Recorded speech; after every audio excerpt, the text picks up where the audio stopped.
Okay. Good evening. At this time, I'd like to call the special meeting of the City Council Housing Authority and Successor Agency to the Redevelopment Agency to order and turn this time over to the City Attorney for a report on the closed session. Thank you, Mayor. Earlier today, the City Council recessed into closed session. The item is listed on the special meeting agenda. It included a conference with labor negotiators concerning the groups listed on the agenda. Labor negotiators for the city were James Mashnoff and Linda Matthews. With respect to that item, there is no reportable action. Thank you, Councilor. We will adjourn this meeting to a meeting on Monday, July 6, 2020 that will take place via teleconference. Closed session items will be discussed at 5:30 p.m. The open session will commence at 7 p.m. On March 16, 2020, City Council declared a local emergency in response to the global COVID-19 outbreak. Preserving the health and safety of our employees and the public is our top priority. In accordance with California Governor's Executive Order N-25-20 regarding the Brown Act and guidance from the California Department of Public Health on gatherings, this meeting is taking place by teleconference. The council chambers is closed. The public is accessing the meeting via the Pomona internet streaming channel on the city's website. Council members and I, along with the city manager, the city attorney, city clerk, and executive team are all in different locations. Please bear with us as the technology may disrupt the flow of the meeting. The agenda has been modified to accommodate the needs of a council meeting that is teleconference. At this time, I'd like to ask everyone to please stand for the Pledge of Allegiance. If you'll place your right hand over your heart, repeat after me. Ready, begin. I pledge allegiance to the flag of the United States of America and to the republic which stands one nation under God, indivisible, with liberty and justice for all.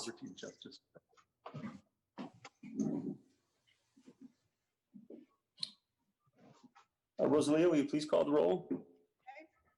Councilmember Gonzalez. Councilmember Preciado. Here. Councilmember Garcia. Here. Councilmember Ontiveros Cole. Here. Councilmember Lustro. Here. Councilmember Torres. Here. Mayor Sandoval. Here. Next item. Next item is public participation. In response to the global COVID-19 pandemic and in accordance with California Governor's Executive Order N-25-20 regarding the Brown Act and guidance from the California Department of Public Health on gatherings, please note that comments for public participation or for a specific item on the agenda were accepted by email only. Comments will be read into the record by the city clerk. The deadline to submit the comments was 4:30 p.m. today. All comments must be limited to 200 words. Mayor, I wanted to ask if you wanted us to read the comments for discussion item number 2 and also discussion item number 3 right now, or we could do them separately under each item. Let's do them separately as they relate to the item. So okay. If there's just general public comments, let's do those now. And then those specific to the budget and those specific to, I presume, you said item number 1 or number 3? So since this is a special meeting, there is no general public comment. Got it. Okay. For a specific item. Yeah, so let's do it that way. Okay. Alrighty. Okay. So if you want to go ahead and take us to the next item. Next item is the consent calendar item. It's all matters under the consent calendar may be enacted by a single motion without separate discussion. If discussion or a separate vote on any item is desired by a council member, that item may be removed from the consent calendar and considered separately. All consent items pulled for discussion will be limited to 5 minutes. If they are not enacted upon within 5 minutes, the mayor will move that consent item to the end of the agenda after consideration of the public hearings. Any motion relating to an ordinance or a resolution shall also waive the reading of the ordinance or resolution and include its introduction or adoption as appropriate. And for this particular item, we do not have any comments, Mayor. Okay, this is a consent calendar item. Are there any comments or questions from the council? Okay, can I get a motion? So moved.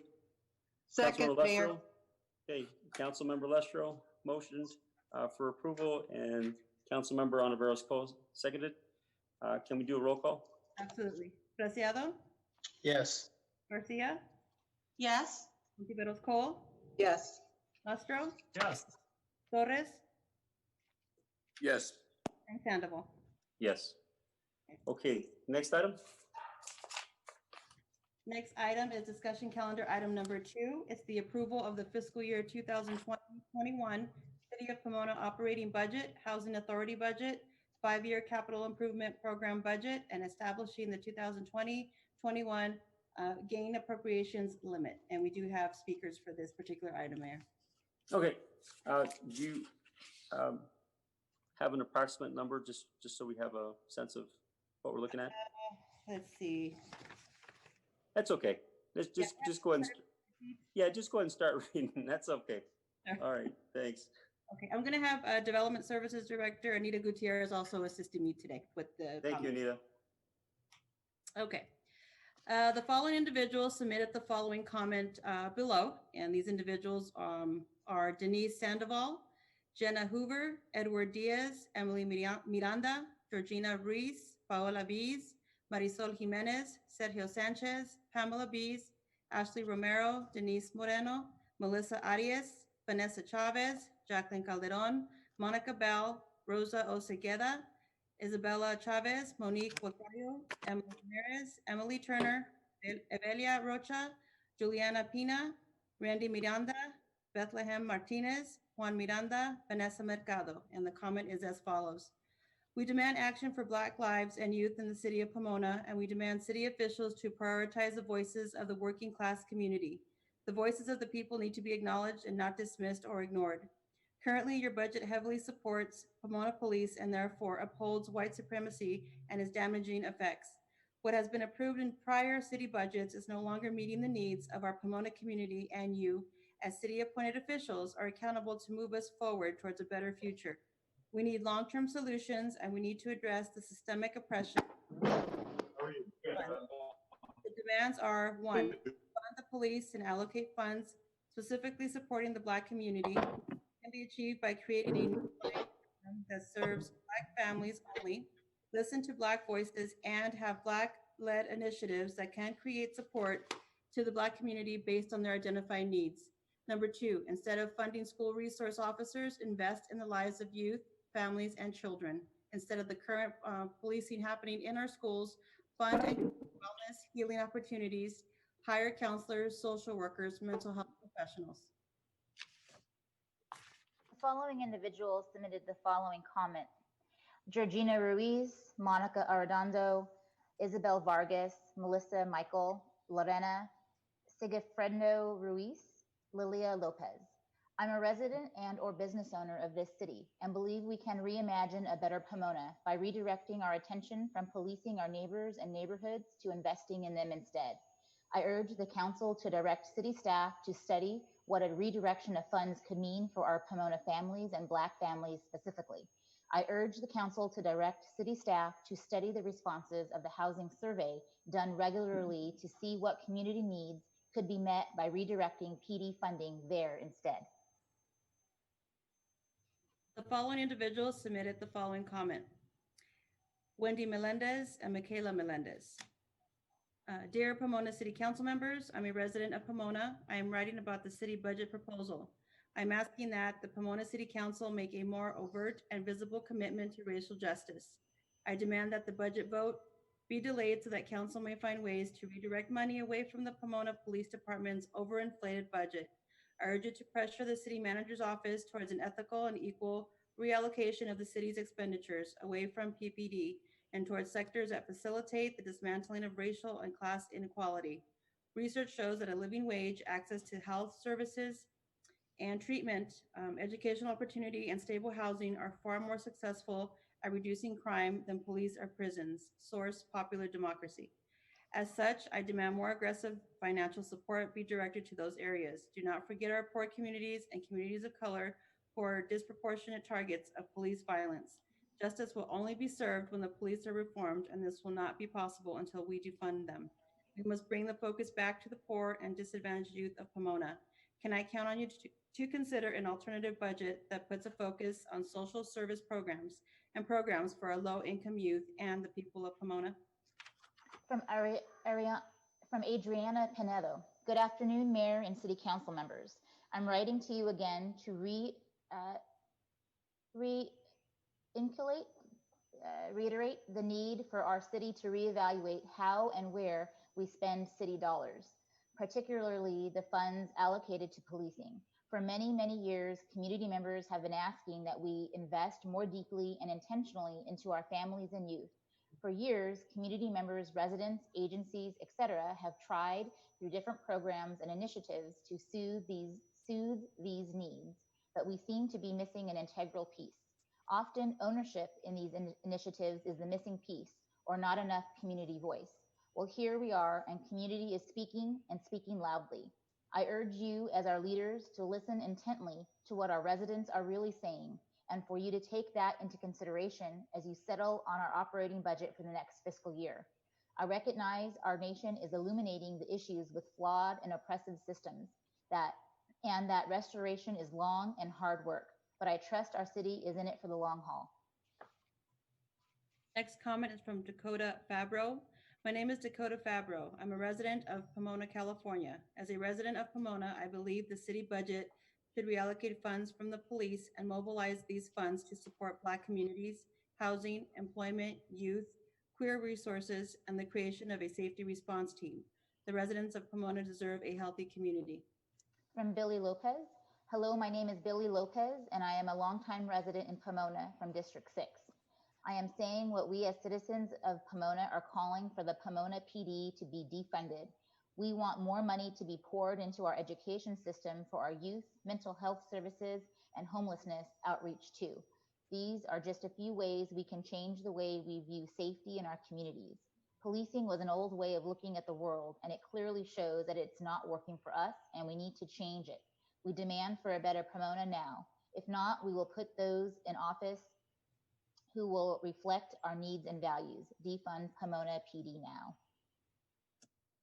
Next comment from Mitch Elias. Thank you, Mayor and council members, for making a concerted effort and leading our city through this challenging time in our history.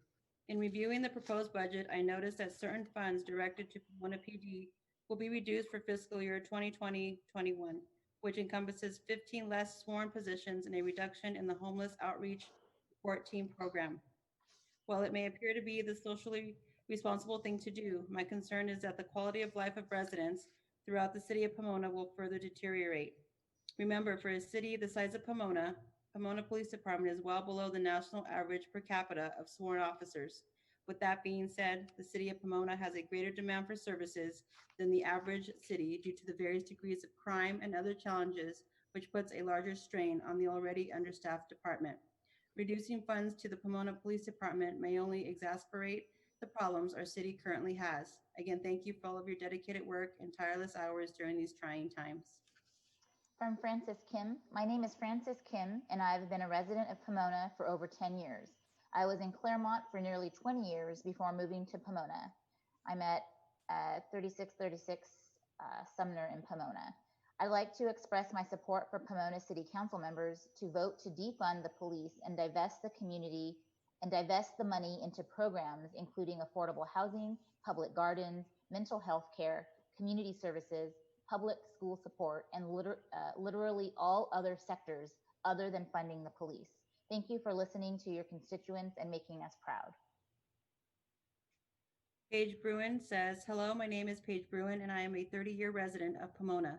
Constituents are looking to the council for bold and courageous leadership, and I am concerned about the police department's proposed general fund expenditures budget of $61.57 million, which is 52.7% of the total proposed expenses of $116.69 million. This police budget does not represent any meaningful reduction from the prior fiscal year. Recently, I took the time to visit the Cal Access website from the Secretary of State. There I found that in 2018 alone, the Pomona Police Officers Association Political Action Committee registered over $9,000 in donations to the City Council campaigns of Victor Preciado, District 2, and Steve Lustro, District 5. The mayor and the council are leading us down the wrong side of history if they overlook this conflict of interest, and office holders should not accept financial support from a group of employees. So I respectfully request that both Councilmember Preciado and Councilmember Lustro recuse themselves from the vote to approve the budget tonight and from any vote containing items involving the police. From Robert Douglas, thank you for taking the time to read and hear my comments. I am a relatively new resident to this city, but have grown to love this community. I am emailing you to express my deep concern regarding the proposed budget you will be voting on today. The national outcry against the murder of George Floyd and countless other unarmed Black people at the hands of police is forcing government agencies to reflect on the ways in which racism and anti-Blackness have historically corrupted our institutions. Cities across the country are reevaluating their funding priorities and shifting funds away from policing efforts towards community health, wellness, and safety programs. Pomona has an opportunity to be a leader and an obligation to its citizens to follow suit. I believe Pomona can thrive, but we won't get there without deeply engaging the community you claim to serve. I'm asking the City Council to 1. Vote for a temporary budget, 3 months max. 2. Implement a participatory process to develop a budget that involves community as to actually reflect community needs and values. And 3. Commit to radical government transparency, especially around spending and policing. Next comment from Grace Kim. I'm a resident of Pomona, California, and I support abolishing the Pomona Police Department. From Giselle Rangel, we need you to defund the police and allocate funds specifically supporting the Black community and invest in the lives of our youth, families, and children. In supporting this, we can have a new line item that can serve Black-led initiatives where their voices can be heard and supported based on their needs.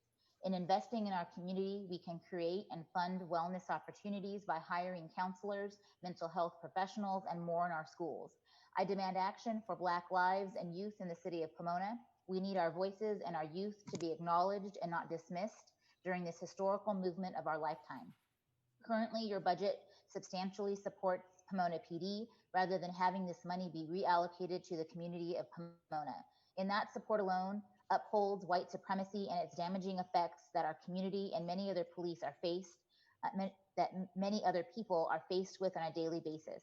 The previous city budgets that have been approved in the past no longer meet the needs of our community, and we need you, all city officials, to help us move forward for a better future for Pomona. Next comment from Hayden Campmere. We demand there be actual transformative change within the Pomona budget for Black lives, Black youth, and working class community voices. Leaving the Pomona PD budget where it is from last year is unacceptable and not what we asked. We are requesting defunding of the Pomona PD, creating a new line item in the budget to serve Black families and significant investment in children, youth, and families. We heard nothing of the nature in the initial budget meeting as it regards Black youth, family, or children's services. It was avoided in all conversation of what the budget would look like. That is the power white supremacy holds within the city council. You all can't even mention Black youth services or Black family services.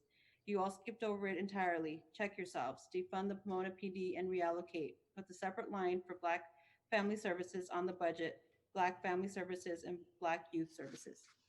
From Emily Miranda, this pandemic has shown the lack of concern all government officials hold for the safety and dignity of its constituents by refusing to cancel rent, not including all workers in economic relief, forcing people to continue to work despite their health, by ignoring the health of millions of people caged in city jails and state prisons, by continually ignoring and actively destroying Black lives and Black communities. We need access to housing and health services for all, nutritious food, youth centers, and none of this will be achieved by funneling more funds into policing. I demand that elected Pomona city officials do the work to change these conditions and meet the needs of the community or step down. They can begin by changing the city's budget and listening to community demands. Next comment, Carrie Baker. As a 40-year resident of Pomona, I feel the city should fully fund our Pomona Police Department. To those that oppose funding Pomona PD, I ask you to take the wrapping off the box to find the treasures that are inside. I understand the need for youth programs. Over the years, I have seen real interaction with our Pomona PD and the youth and our communities. DARE program, Cops for Kids, Explore program, the Youth Camp Out. We have Neighborhood Watch, National Night Out, Coffee with the Cop, and remember the PNRPs. When I explain these activities to friends from other cities, they're amazed that we have a community relationship with our Pomona PD. Their cities have no youth or community activities, or maybe they never unwrap the box to look inside. The people that wish to defund our Pomona PD probably never participated in PD's community-based programs or spoken with a police officer at a function like Coffee with the Cop. They have never unwrapped the box to find the treasure. Thank you to the men and women of Pomona PD for the work you do. I encourage City Council and Mayor to fully fund our PD. From Amy Reyes Tam, I am a resident from District 4, and I demand that the City of Pomona stand in solidarity with the BLM movement, move into the direction of defunding the police and firefighters so that 75% of the city's budget is not being spent between these two groups, but instead is actually being poured back into the community. I want to see money being given specifically to Black-led organizations who can respond to the needs of the Black community, increased mental health services, training to create new forms of community safety, and stop policing in the community but actually respond to the needs of people and stop criminalizing people. We need to create response teams who can mediate, help folks stay safe in various social conditions and situations, and be connected to the resources they actually need. Pomona has great services, but most of whom are underfunded or do not provide services in Spanish and are culturally appropriate ways. I am a therapist and I am trained in trauma and culturally informed practices that can serve the local community. Pomona has a wealth of skills and talents, but are we providing the opportunity for change? Next comment for Virginia Madrigal. Good evening, Mayor, council members. I resided in the city of Pomona since 1993. As we see the violence that has resulted in the cities where elected officials have decided to defund their police departments, I worry that you will throw our police department under the bus and bow down to a small group of people that want to cut our police department budget. They're clueless and know very little about our police department and the successful programs that exist. They've never bothered to be a part of a conversation or volunteered to work with our police officers. Instead, they spend their time criticizing everything our police department does. Those people have their own agenda, one that is not in the best interest of our city. If they had taken the time to be involved in our community, they would know that we've had community policing programs and grants in Pomona since 1995. We've implemented programs that have been very successful in creating a partnership with our police officers and the community. These partnerships have made many of the neighborhoods in our city safer. I don't want our city to become a hostage to their demands like the cities of New York, Chicago, Minneapolis, and Seattle. From Jessica Beltran, I grew up and lived many years in the city of Pomona. For that reason, I demand action for Black lives and youth in the city of Pomona. Our voices need to be acknowledged and not be dismissed or ignored. We demand defund the police and allocate funds specifically supporting the Black community.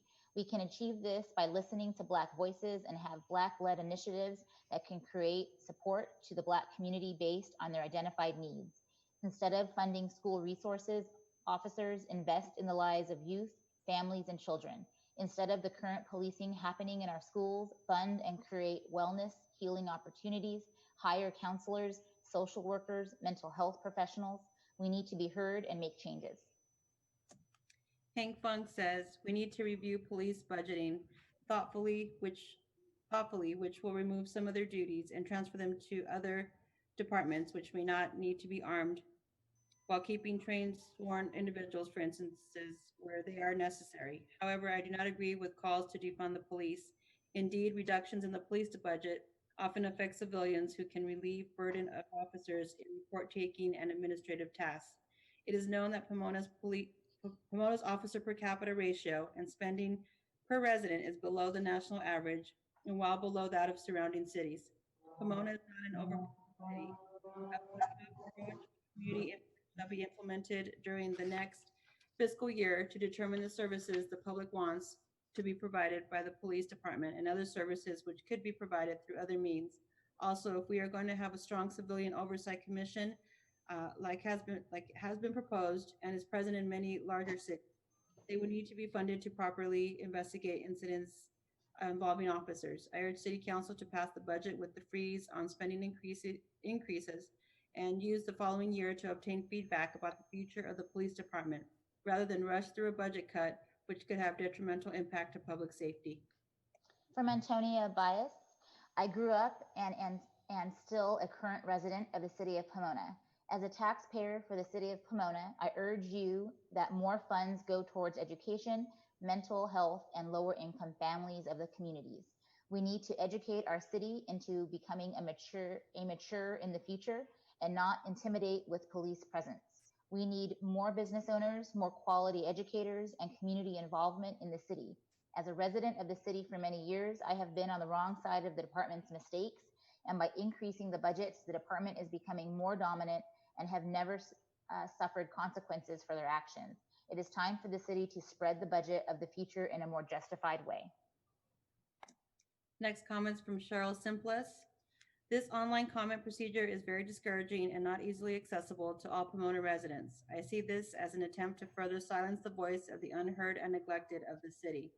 I have resided in Pomona for 32 years and have not seen progressive change. There's always excessive talk and no real action.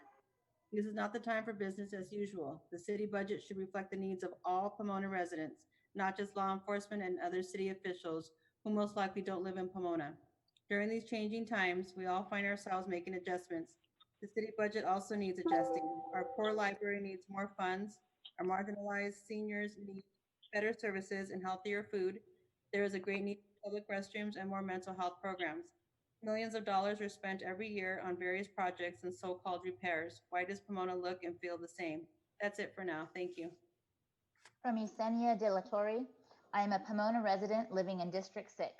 Mayor and council members, the proposed reductions and vacancy savings to the police budget for 2020-21 are not enough. Do not pass a city budget that continues to allocate over 50% of the city's general fund to the Pomona PD. I challenge the mayor and city council to take a bold action for Pomona and defund the police. We demand divestment from law enforcement and reinvestment in systems of community care and opportunity, alternative forms of emergency response, and public safety. The police should not be involved in dealing with unhoused people, mental health emergencies, drug addiction, domestic violence, etc. Move the money from the police budget toward bringing in non-law enforcement emergency responders like mental health workers, medical workers, and social workers. These professionals are specially trained in handling these crises with care, intervention, and treatment, not violence and incarceration. Our priorities need to change in Pomona. I urge the mayor and city council to adopt a budget that prioritizes universal needs such as housing, childcare, healthy food, clean air and water, pandemic recovery, and reimagined public safety over the police department. Next comment from Jesus Sanchez. Mayor Sandoval, residents are pleading with you to release them from a police state. In the past, you have shared that as a grown man and as mayor, that you still fear police presence when out. This fear is something that most of us share, but it is not normal. Why should residents fear a city department that takes the majority of its resources in the name of public safety? Does this sound like a healthy relationship to you? Is this the environment you want for our youth and your newborn? Your budget shows us that you haven't listened. Your budget is leading us towards the wrong side of history. Your budget is in alignment with upholding white supremacy. Your budget invests in policing and not healing. Pomona is tired. Our young people are tired. Defund Pomona PD now. Invest in our Black community and our children, youth, and families now. Don't choose the wrong side of history, Tim. From Clement Singh, my name is Clement Singh, a graduate student at Cal Poly Pomona and volunteer community member of the Pomona Farmers Market. I am including a short write-up below about our work at the Farmers Market to try and include more voices and participation in today's public comment. I appreciate you reading this, and we would love to conduct more qualitative data and research actions. Let me know if you have any questions. Introduction. The Conversation Station at the Pomona Farmers Market solicits participation from market visitors on various issues. The report is on the third iteration of this conversation station. It is recommended that the Pomona City Council begin a process to amend the city budget and adopt civilian control of police. Recommendation: reallocate 10% of the budget to fund incentivized and compensated participatory community meetings made of multiple stakeholders from all 6 city districts, representing community organizations that operate from a restorative, transformative justice framework. 2, convene a simple majority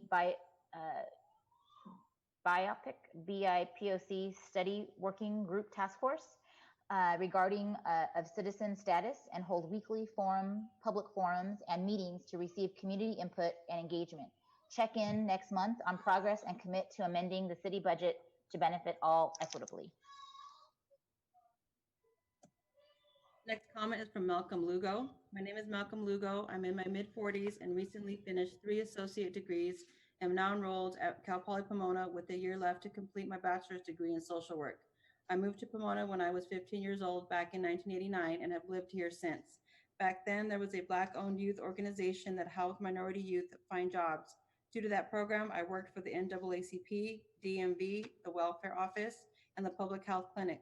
I learned a lot from this agency and did not feel discriminated against because being that it was founded and ran by an African American man. Unfortunately, I cannot say the same about the police in this city. Throughout all the years of me living here, I have been harassed for absolutely no reason. There aren't any programs for or after school for kids to have a safe place to go to, do homework with the tutor there, and there aren't any counselors, social workers at any of the school or any nurses working daily. This has got to change immediately. I'm asking to defund the police and invest in the Black community and in the children, youth, and families of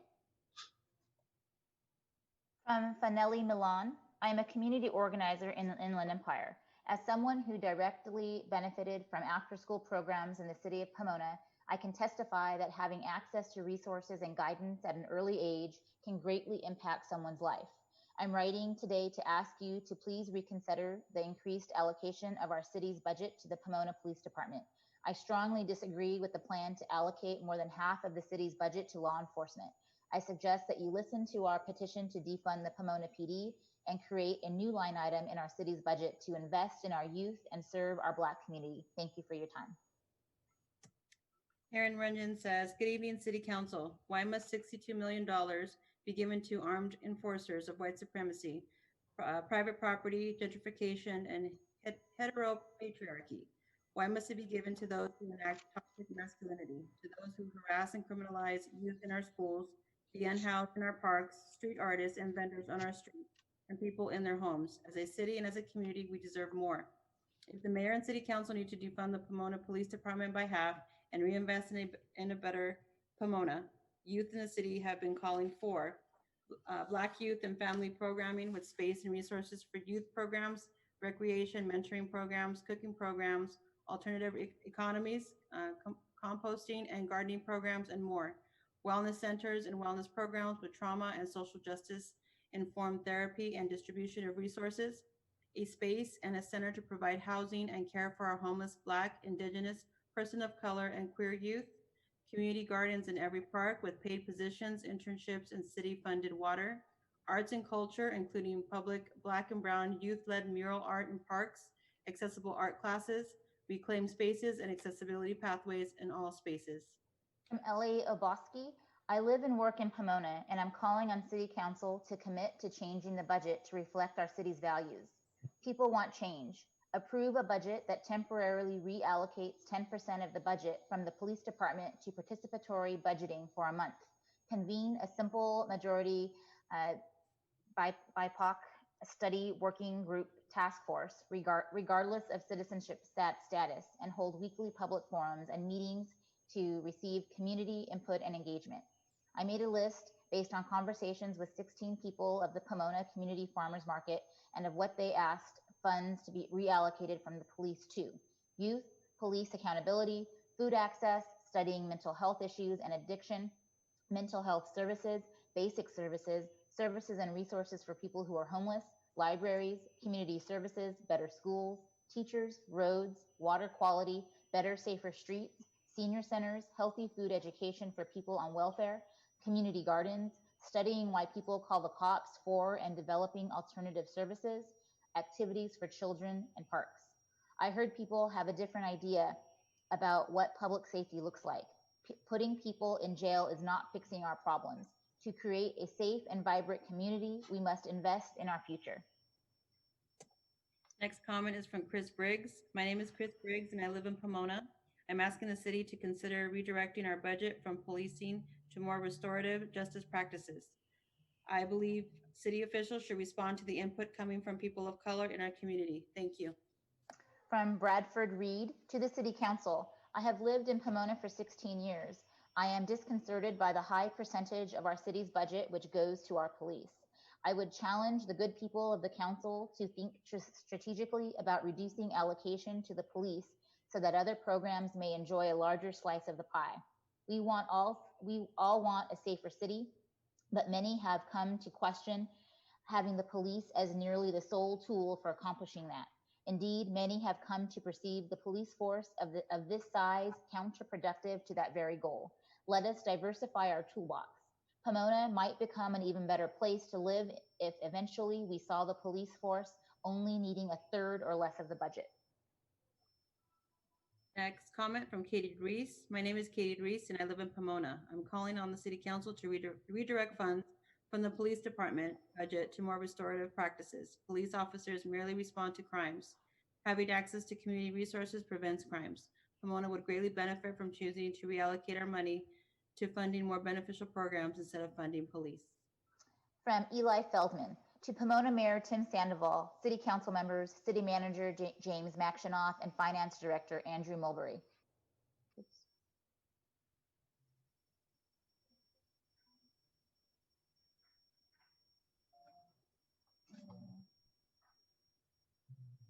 After generations of broken promises and failed reforms, Black and brown people continue to be the target of police violence, abuse, and incarceration, all while the budget for the Pomona PD balloons at the expense of community programming and infrastructure. The numbers are irrefutable. 53% of the general fund department's budget is committed to the police as housing, parks, education, and health needs are deprioritized and stripped of resources and receive single-digit percentage allocations. The proposed budget perpetuates systematic racism. If your vote will not help end it, then our vote will end your privilege of representation. Do more than show up at a Black Lives Matter march. Mr. Mayor, it was good to see you there, but we demand more from you and this council. Start with the PD budget and sustain reform by creating study working groups, task force that reflect Pomona regardless of citizenship status, and hold weekly public forums and meetings to receive community input and engagement. Finally, help permanently stop the shame that is Pomona Live PD. It encourages violence and distorts the image of our community. Jesus Gonzalez says, Dear elected Pomona officials, you must acknowledge that the community wants funds to be reallocated from the PD into our community services that desperately need the money. Any discussion not acknowledging these demands is negligence. Mayor Sandoval, please acknowledge that love for the community and love for the PD are not synonymous. If our community matters, then a majority of the funding should be going to revive our library, refine our schools, combat poverty, and end homelessness. The primary role of the police is to protect property, capital, and values derived from white supremacy. Addressing our city's crime rate to justify a violent police force is pointless when the root cause of crime are not addressed. A majority of the community, as diverse as it is, are part of the same class struggle. It is in everyone's best interest to have a budget that reflects the values of Pomona's working class, Black, Indigenous, and people of color community, and not the values of an oppressive regime that prioritizes profit over people. The message is on the wall. The police is on the streets. The message is on your computer screen. Defund the police. From Graciela Conchas, good evening, Mayor and council members. Black Lives Matter. Black Youth Matter. Black Protests Matter. By now, I hoped you all realized and acknowledged that Black liberation must be achieved in order to begin to liberate all other marginalized communities. However, you have all clearly showed otherwise. We are in a pivotal moment, and your actions matter. You have all shown time and time again that you are not on our side. Instead, it is clear that you are all choosing the wrong side of history. You literally have young people of color taking to the streets, telling you they are being abused and oppressed, that they have zero hope for their future, and you dismiss their calls for help. Mayor, you just brought a human being into this world. Remember that the choices you make now not only impact our lives, but your baby's life too. We demand a people's budget. We demand you defund the police in order to help the community. We demand families be kept in their homes. We demand you listen. We deserve courageous and bold leadership that will center those most vulnerable to systematic oppression, which are the Black community and working class of Pomona. You all have the opportunity to reimagine Pomona alongside us. Please make the right choice. Next comment from Anel Hernandez. To quote Rashad Robinson, budgets are moral documents. They say what we actually believe, what we care, what our values are. As a lifelong Pomona resident, I urge you to listen to the working class, marginalized community of Pomona for once. It has long been overdue. I urge you to prioritize Black lives. We may not have control of the world, but you have an opportunity to do better for Pomona, to do right for Black people, to do right for Black youth. You have ignored us for way too long, despite pleading with the council time after time. The youth is our future. Do for them what should have been done with earlier generations. During the protest, you said you were with us, but how does that work when more than 75% of the city's budget goes to police and the fire department? What we hear you saying is that you are allowing the continuous abuse of power from the Pomona PD. You have an opportunity to make a profound impact in Pomona today, and I hope you truly are with us, with Black lives, with the youth, for a better tomorrow. From Amira Salama, I demand for Black-led organizations and Black youth to be prioritized in regards to defunding the police department.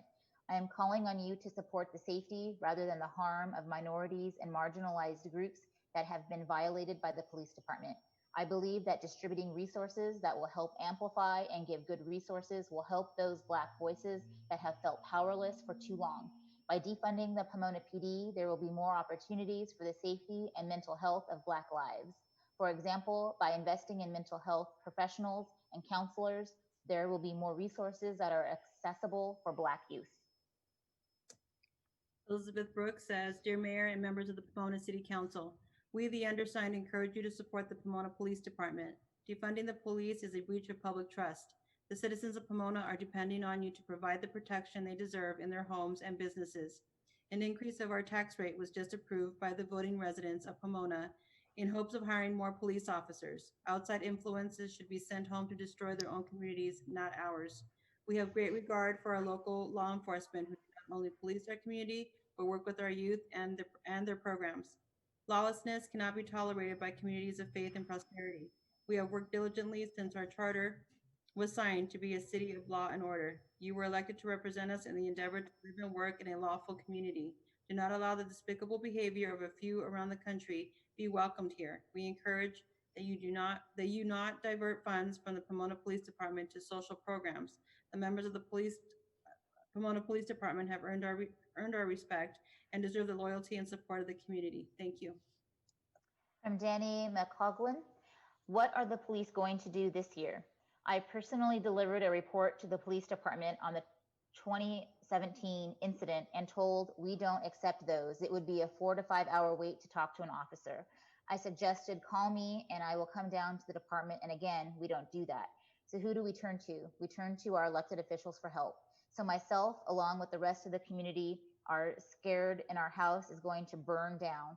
We're scared our animals are going to run away. We're scared our children that it's going to get worse and we don't have anyone to turn to protect our property.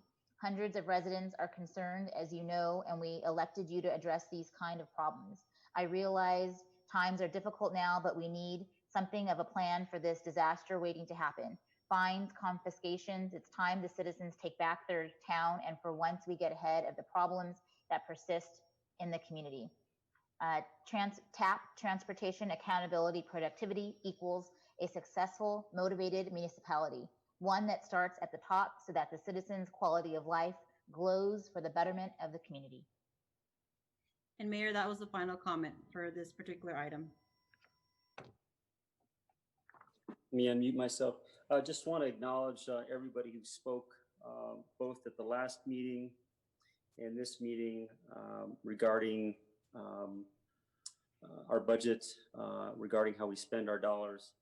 And as I expressed last time, we know that there's a spectrum of views as it relates to how we budget. And that's part of our consideration as we perhaps tonight approve a budget. Know that this is a living budget. This is not a budget that when you approve it tonight, it is the end all budget. But we are required, I should say we are pushed. Maybe Andrew, you can speak to that, but it's our goal to have a budget passed every year by June 30th. Maybe you just want to speak to that quickly, Andrew. Yeah, per the city charter, we should have a budget passed by July 1 of the fiscal year. that's consistent and, with the proposed budget, submitted herein, it will have a use of reserves. However, it is a requirement to have a budget passed by July 1. Thank you, Andrew. All right. Again, what I'd like to do at this time is ask the council to give some feedback.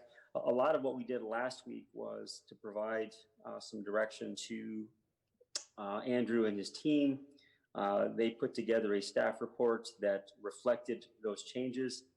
I know, Andrew, if I can ask you to provide some updates as to what some of those changes are. While I know that for some folks it does not clearly reflect their interest as it relates to whether it's defunding the police or it's and that means a lot of things, right? But yeah. Can you just share with us what were some of the takeaways from the last meeting that we had, so that at least the public is clear, perhaps because they haven't read the staff report. And then I'm going to turn it over to the city council to provide some input. Sure. Good evening, everyone. The significant changes since the June 15th council meeting, public budget hearing, and based on feedback at that meeting, our funding for youth-related services. One item is about 400K for our CDBG funding that will be reallocated to youth funding from their current 2021 proposed budget. That action from a appropriation standpoint will need to come back to council when the CDBG funds are set or closed for this fiscal year. And then the other item related to youth services is public art fee funds of 600K. Again, future for the use of for youth artists, and that will also have to be brought back forward as that will need policy direction as it applies to the art fee ordinance. But the significant changes that are in the budget from the general fund standpoint include $734,000 reduction to the police department's general fund budget, with a $440,000 less revenue related to the host program, and as well as freezing 2 additional positions in the police department, as well as holding back on an expenditure for elevator services. And then we've also added grant writer consultant funds for a request for proposal for a consultant for those services of $100,000 in the general fund. And then the other highlight, again, is there has been identified $6.1 million in CARES Act money related to homeless services that will have to be brought back next month again as an appropriation, but we wanted to highlight that significant addition to the city's budget. And James, before I ask the council to weigh in, can you explain where we're at in the process? And what I mean by that is we have a budget shortfall this year from the 2019-2020 in large part due to COVID-19 and the impact it's had on our economy. But we're also looking at a potential deficit for next year. And so as we look at that potential deficit, there are steps that the council is going to have to take to be able to close that deficit, right? And I think the council certainly can look at taking funds from reserves, but we know that the reserves, we want to make sure that we maintain the reserves in order to protect our fiduciary responsibility to the residents of Pomona and preserving the health of Pomona. Can you talk about what are some of the types of things we'll have to look at as a city council in order to address those budget shortfalls? Right now, your management team is talking to the various employee groups, labor unions at the city about potential reductions in salary and benefits. So we've been having that conversation. It takes a while to work through some of the ideas and everything, but we've asked for concessions from the employee groups, and to this point, we've had some good conversations with a few of them, and some other ones that haven't been all that productive. So we're still working on those conversations and asking for concessions to help reduce the deficit that we currently have, but we don't have anything concrete to discuss with the public right now. And then our other option as management staff and the city council is the idea of layoffs if we don't get the necessary employee concessions from salary and benefits. The other option is for the city council to lay off staff and reduce services. So I've been working with the department heads on reductions in their various departments that affect the general fund, from the police department to development services to finance. We've been discussing all those. The only reductions we haven't contemplated are reductions to community programs in like Parks and Rec and that sort of thing. Thank you, James. That was helpful.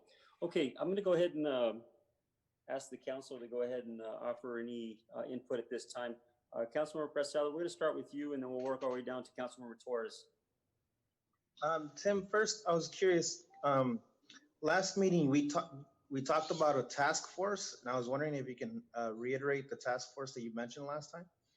Yeah, so it's a mayor's task force on police reform and accountability. And the main aim there is to get, one, the task force's input, but also to get the community's input. I know that there's been this language that's been used called defund the police, and that means a lot of things to a lot of folks. Some people, it means totally doing away with police altogether to reimagining police. And I see this process as a conversation that will happen with our community and our police department to reimagine what we can do to be the absolute best police department for the residents of Pomona. And that's a conversation that will happen over the course of the next 2 months.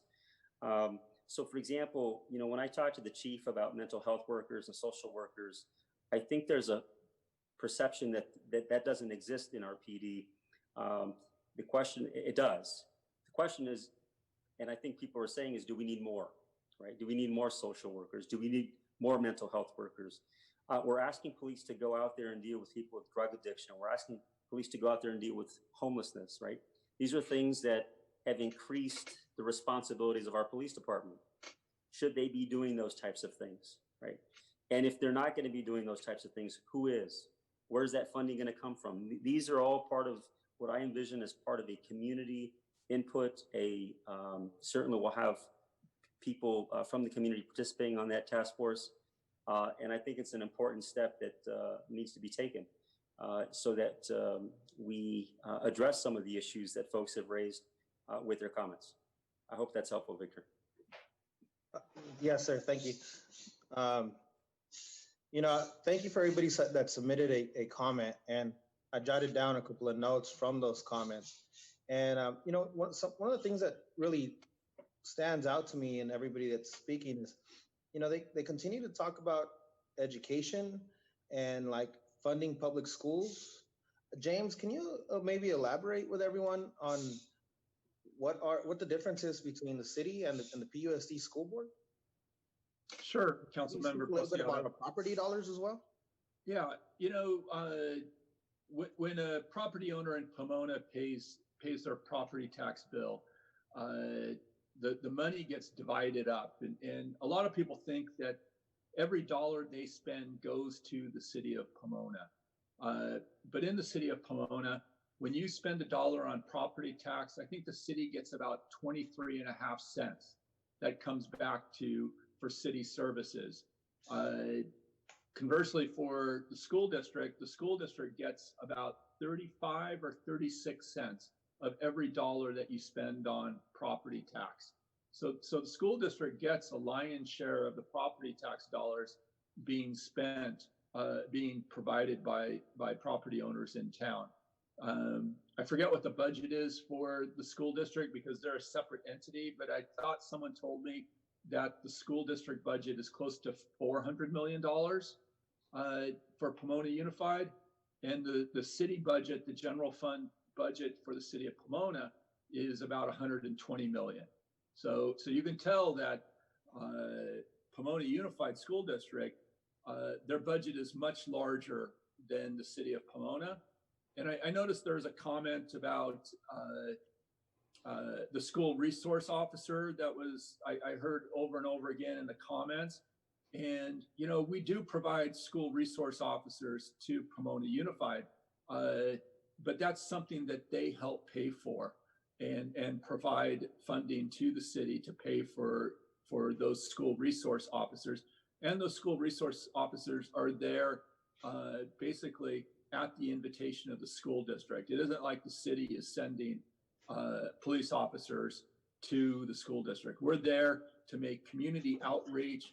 I think when you're talking about school resource officers, they're not there to be a heavy hand. They're there to make contact and show the benefits of the police department and the good things that they do, and to make good, long-standing relationships with the youth in the community.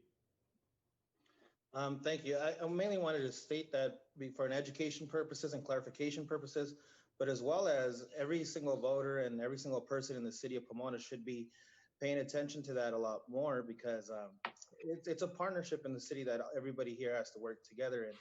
I mean, even if you don't have kids in the city of Pomona, your property dollars are going towards that. So we should definitely be checking out what both entities are doing. You know, I agree with we need to have, which we mentioned last time, having more participation in our budget sessions, but due to COVID, we weren't able to have some of those. But I do want to see what we could do moving forward to be more inviting with the public on budget study sessions. But also seeing maybe if there's any other alternatives to our budget. I know that I've been looking at, is allocation budget always the best one? Or is that the one that's majorly being used all the time? I'm not saying that it is the best one or it's not, but I think it would be important for us to take a look at it. You know, we're always talking about youth, and I think we need to have bigger conversation about what does youth mean to everyone, because I feel like there's different youth age groups that people like to concentrate on. And even as we do youth line items, that we maybe start trying to identify them. Are some of those 13 and younger? Are some of those transitional age youth programs that we're trying to fund or partner with others throughout the city with? And really taking a look at what does youth mean to the city in every aspect. So we make sure that at every level, there's not a youth or there's a way we can invest in our youth. You know, I like that our community services budget has doubled from last year to this year.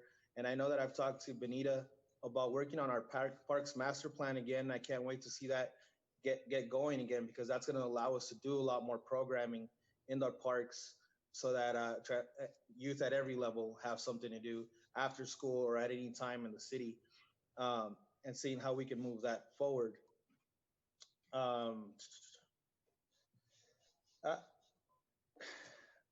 With COVID and our budget deficit, this entire thing is difficult, because I don't want to put the entire city on hold in any way, but I feel like we do have to break down and go into every line item and really check them out and really see what we're doing.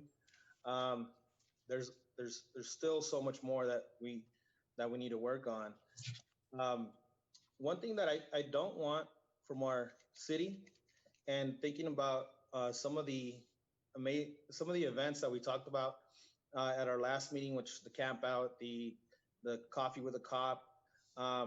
As I enjoy those events, I really think that they need to be reevaluated, and I don't want to be the PR system for our police department. I want to make sure that if they want to do these events, that they go ahead and do it, but that the city is really looking back at it, that we aren't just trying to do a PR system for our PD and really trying to make sure that we're building correct relationships with everyone. I'm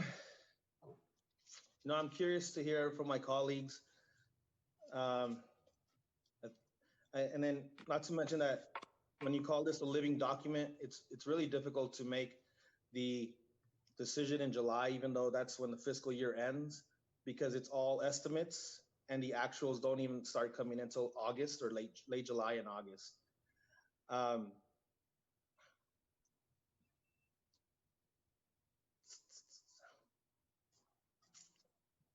I'll leave it at that for now and go ahead and go on. We can always come back to you. Yeah. Yeah, okay. All right, Councilmember Garcia? Like my colleague, I want to acknowledge the tough times that we're currently facing, because this whole idea of passing a budget while we are still very much in a fluid situation is difficult. I do want to thank everyone who has participated in public comment, who has emailed, and there's just so much to say. So for a couple of my concern right now is, and I think I need clarification from the city manager or from Director Mowbray.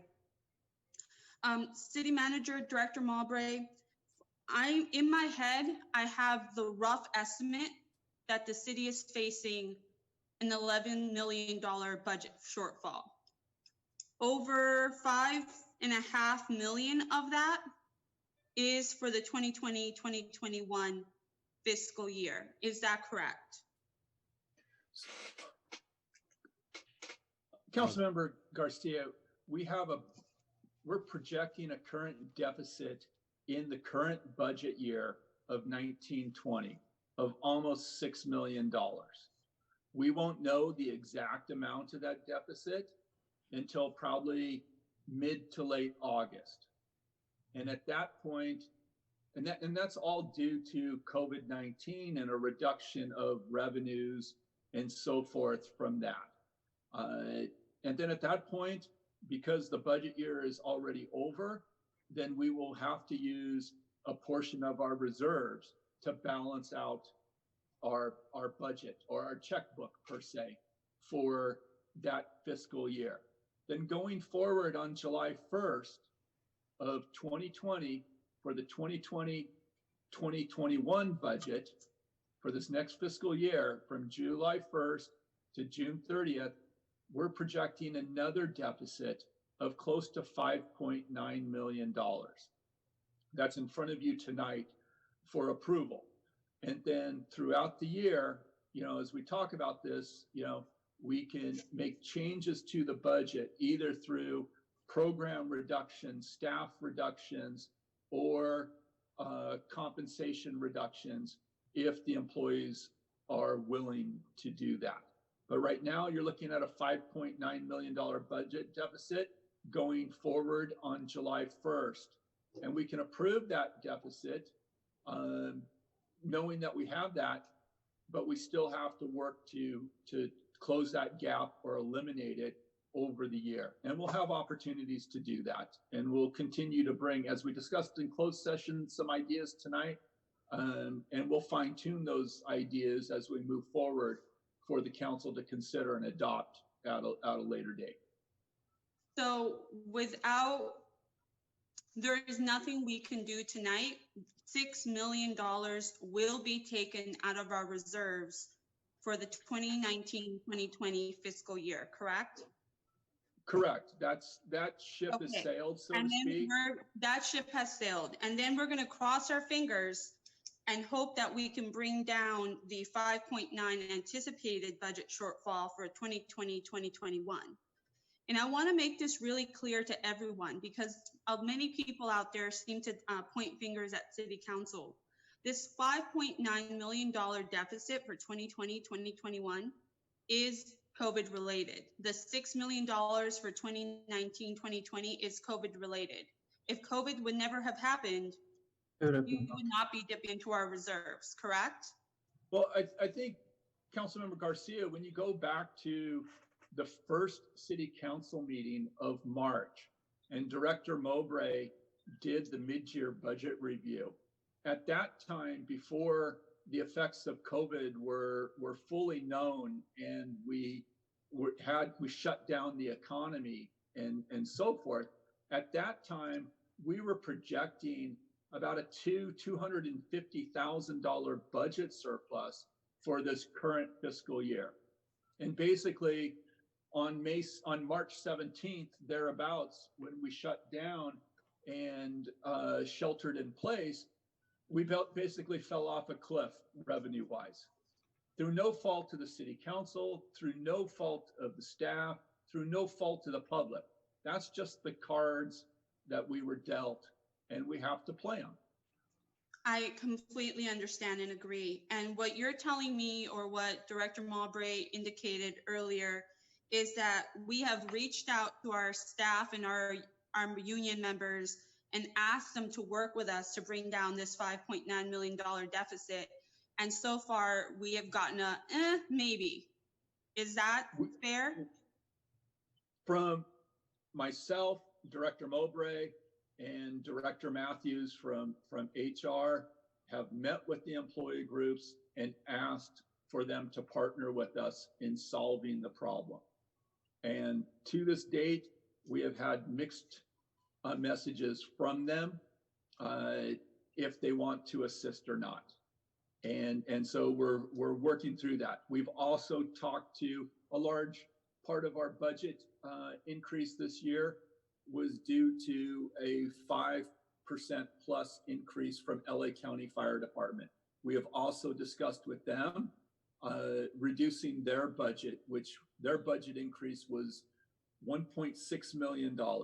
And at this point, the chief for LA County Fire has told me he cannot reduce their budget and their cost of service for the city of Pomona, and we're under contract to them. So roughly about 15% of our deficit is LA County Fire related. You know, I think we started at when we started the budget process, we started with close to a $10 million deficit that we've been working back from, and we're down to 5.9 million. So yeah, 1.6 million is approximately 15% of what we started with when we started the budget process. So I just want to make it clear that a department who is seeing a call reduction, who is 85% of their calls are not fire related, are asking for a 15% increase when everyone else is being asked to tighten their belts. I just want to make that clear. Next, I just want to be. Go ahead. I just want to be clear that they've reported to me that their calls for service have, while they went down for a couple months, they've started coming back up to normal. So they're closer to normal, but you're correct. 85% of their calls are medical aid calls and not fire related. And if I remember a prior city council meeting before you came on board, I believe it was, they believe that they're efficient in their structure in sending out paramedics and a complete engine out there to every single call. So I will take them at their word for that. It disheartens me that our staff and our union members seem to not care about each other. They would rather see a colleague laid off than them take a small bite. When hundreds, I think the last count was 40 million people are unemployed. So at a time when 40 million people are unemployed, they would rather add to that number and see one of their colleagues go than see themselves take a small hit. And that's disheartening. And that kind of goes back to my thought that while Councilmember Preciado was speaking, I don't want to see PR. I don't want to see goodwill gestures that are empty. The real goodwill gesture from everyone at City Hall right now would be to find a way to bring down this $5.9 million deficit so that we can have a healthy reserve in our city. So while I appreciate all these programs and all these, people, all this show of face, putting the rubber hits the road is saving the city $5.9 million.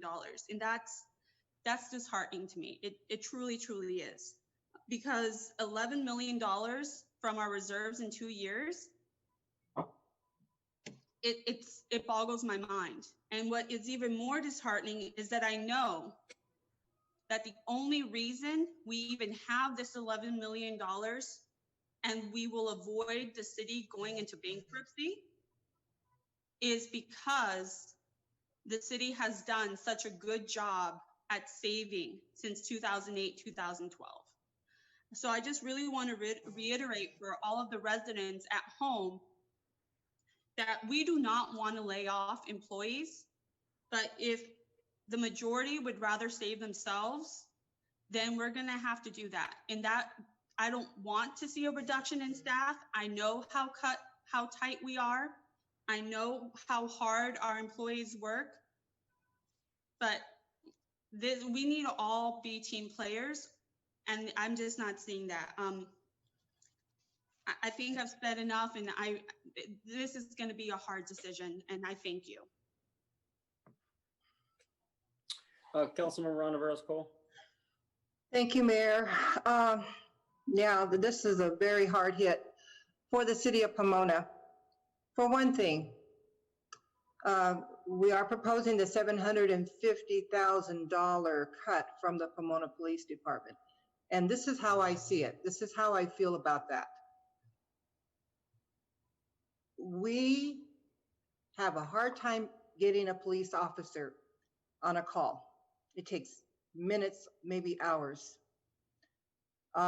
We are going to have to realize that it's going to be probably a longer arrival to a situation that's going on in the city of Pomona. Also, we're going to be eliminating one officer in code compliance. So how many do we have right now, James? We have 5 or 6? Well, we haven't made any final decisions. I don't know what the total, offhand, I don't know what the total number of code enforcement officers is. Okay, either 5 or 6, I'm trying to remember.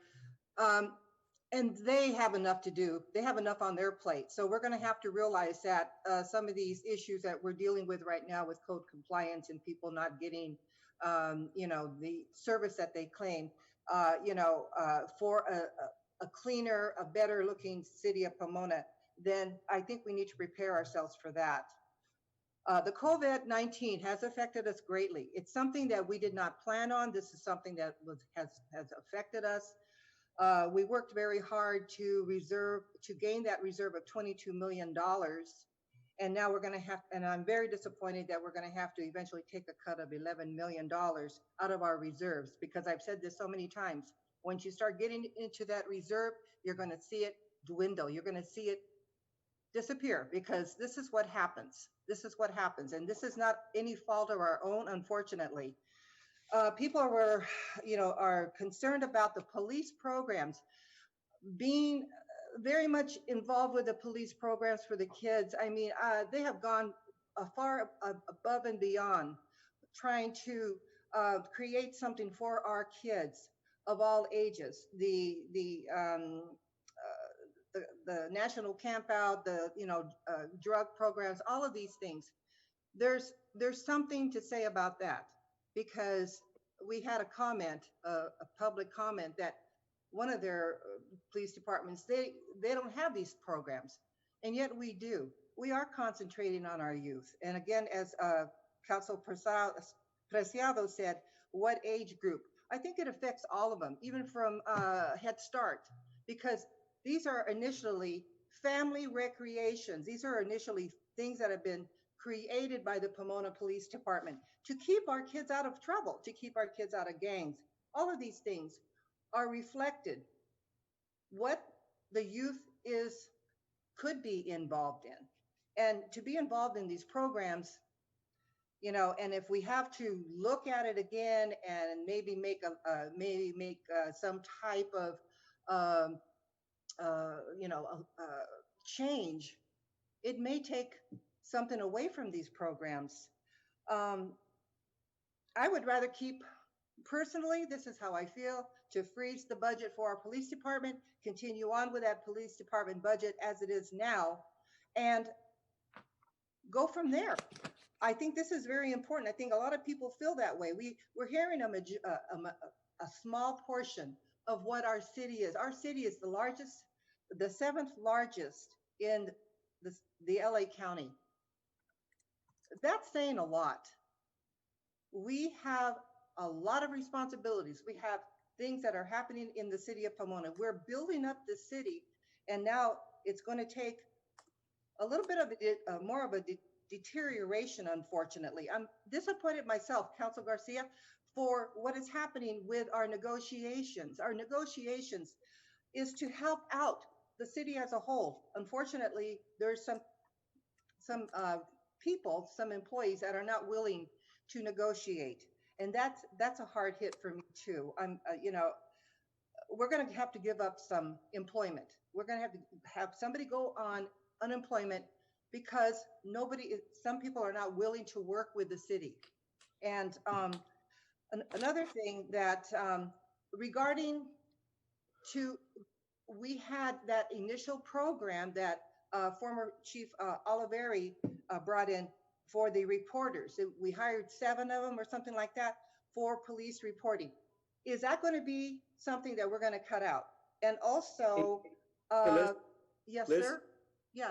James, do you mind just maybe stepping in here? So the budget deficit for 2019-2020 is proposed that those dollars come from reserves because that's where we're at currently. There's a second Right. anticipated shortfall. As far as talking about cuts and what we're going to cut, that has not been decided yet. That's something that we've discussed.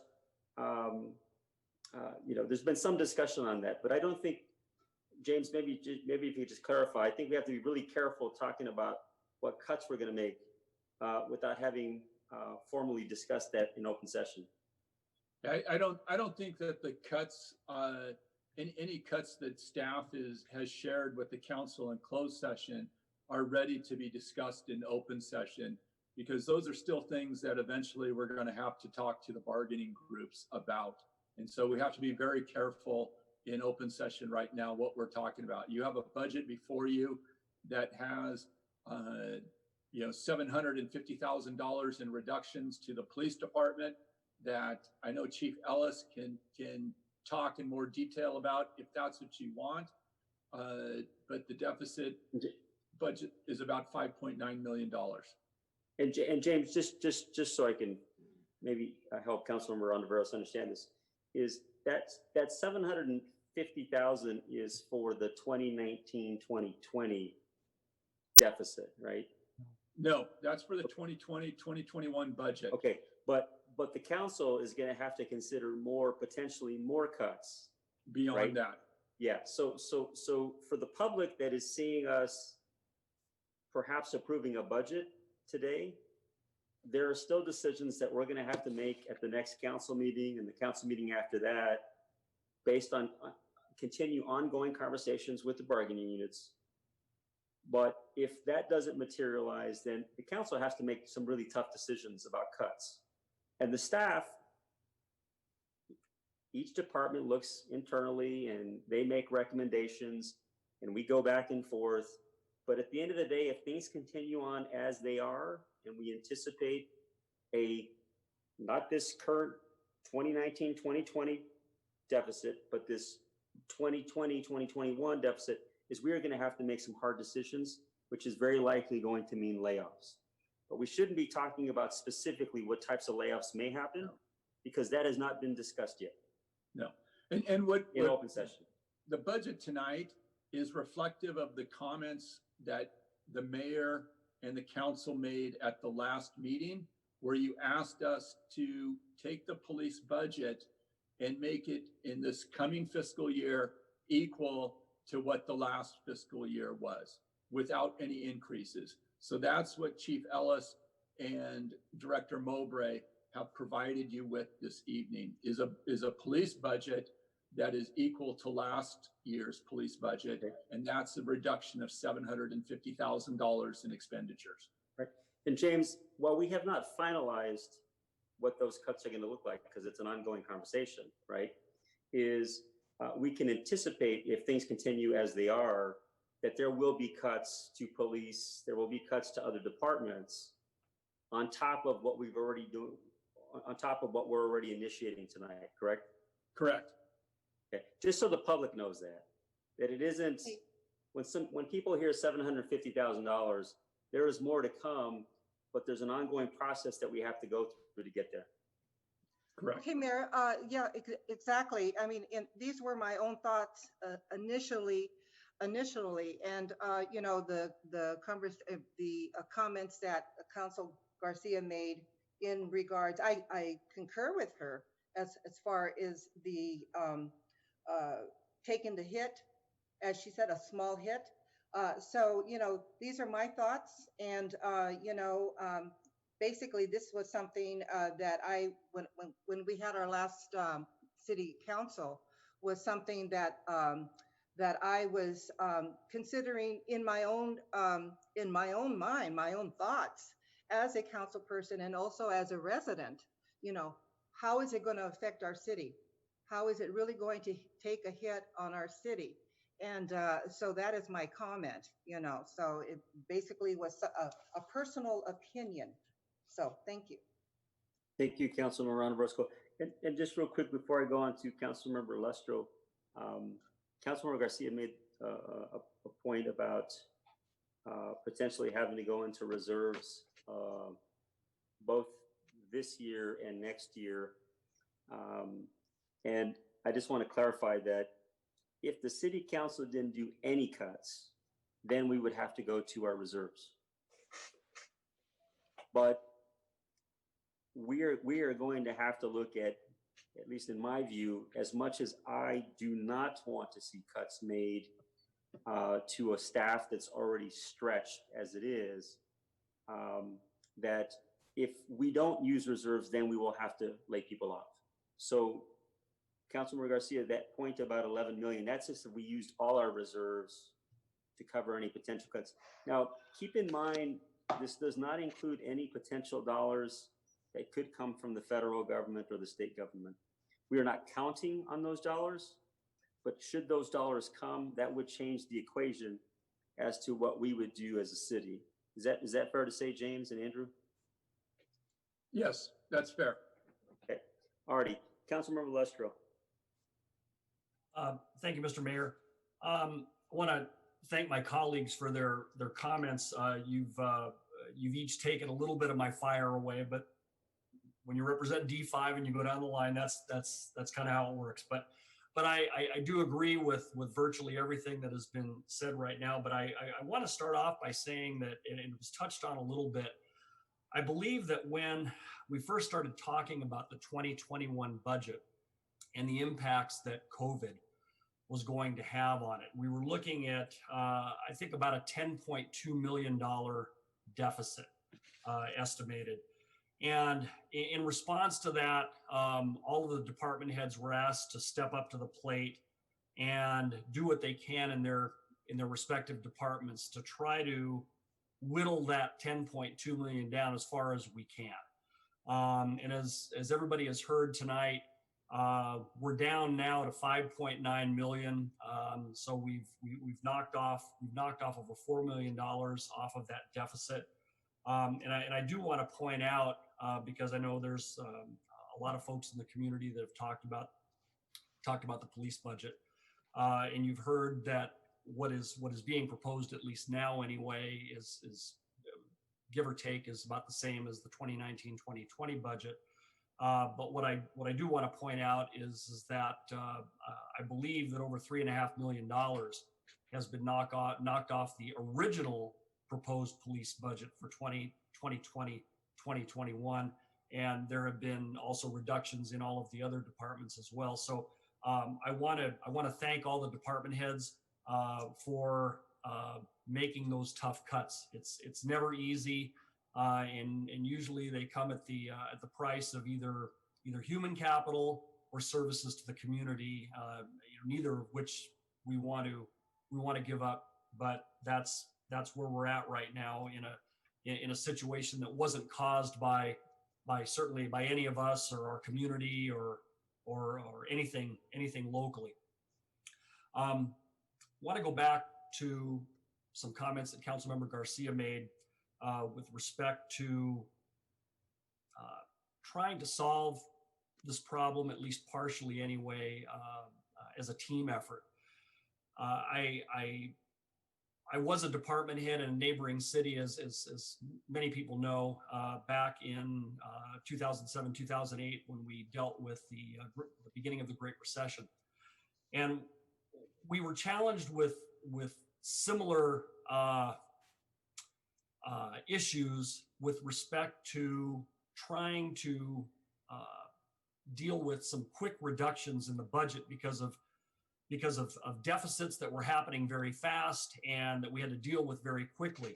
I was very blessed to be part of a team back then that the city family was willing to each take a hit, if you will, and back then it was in the form of furloughs, to be able to save a number of jobs.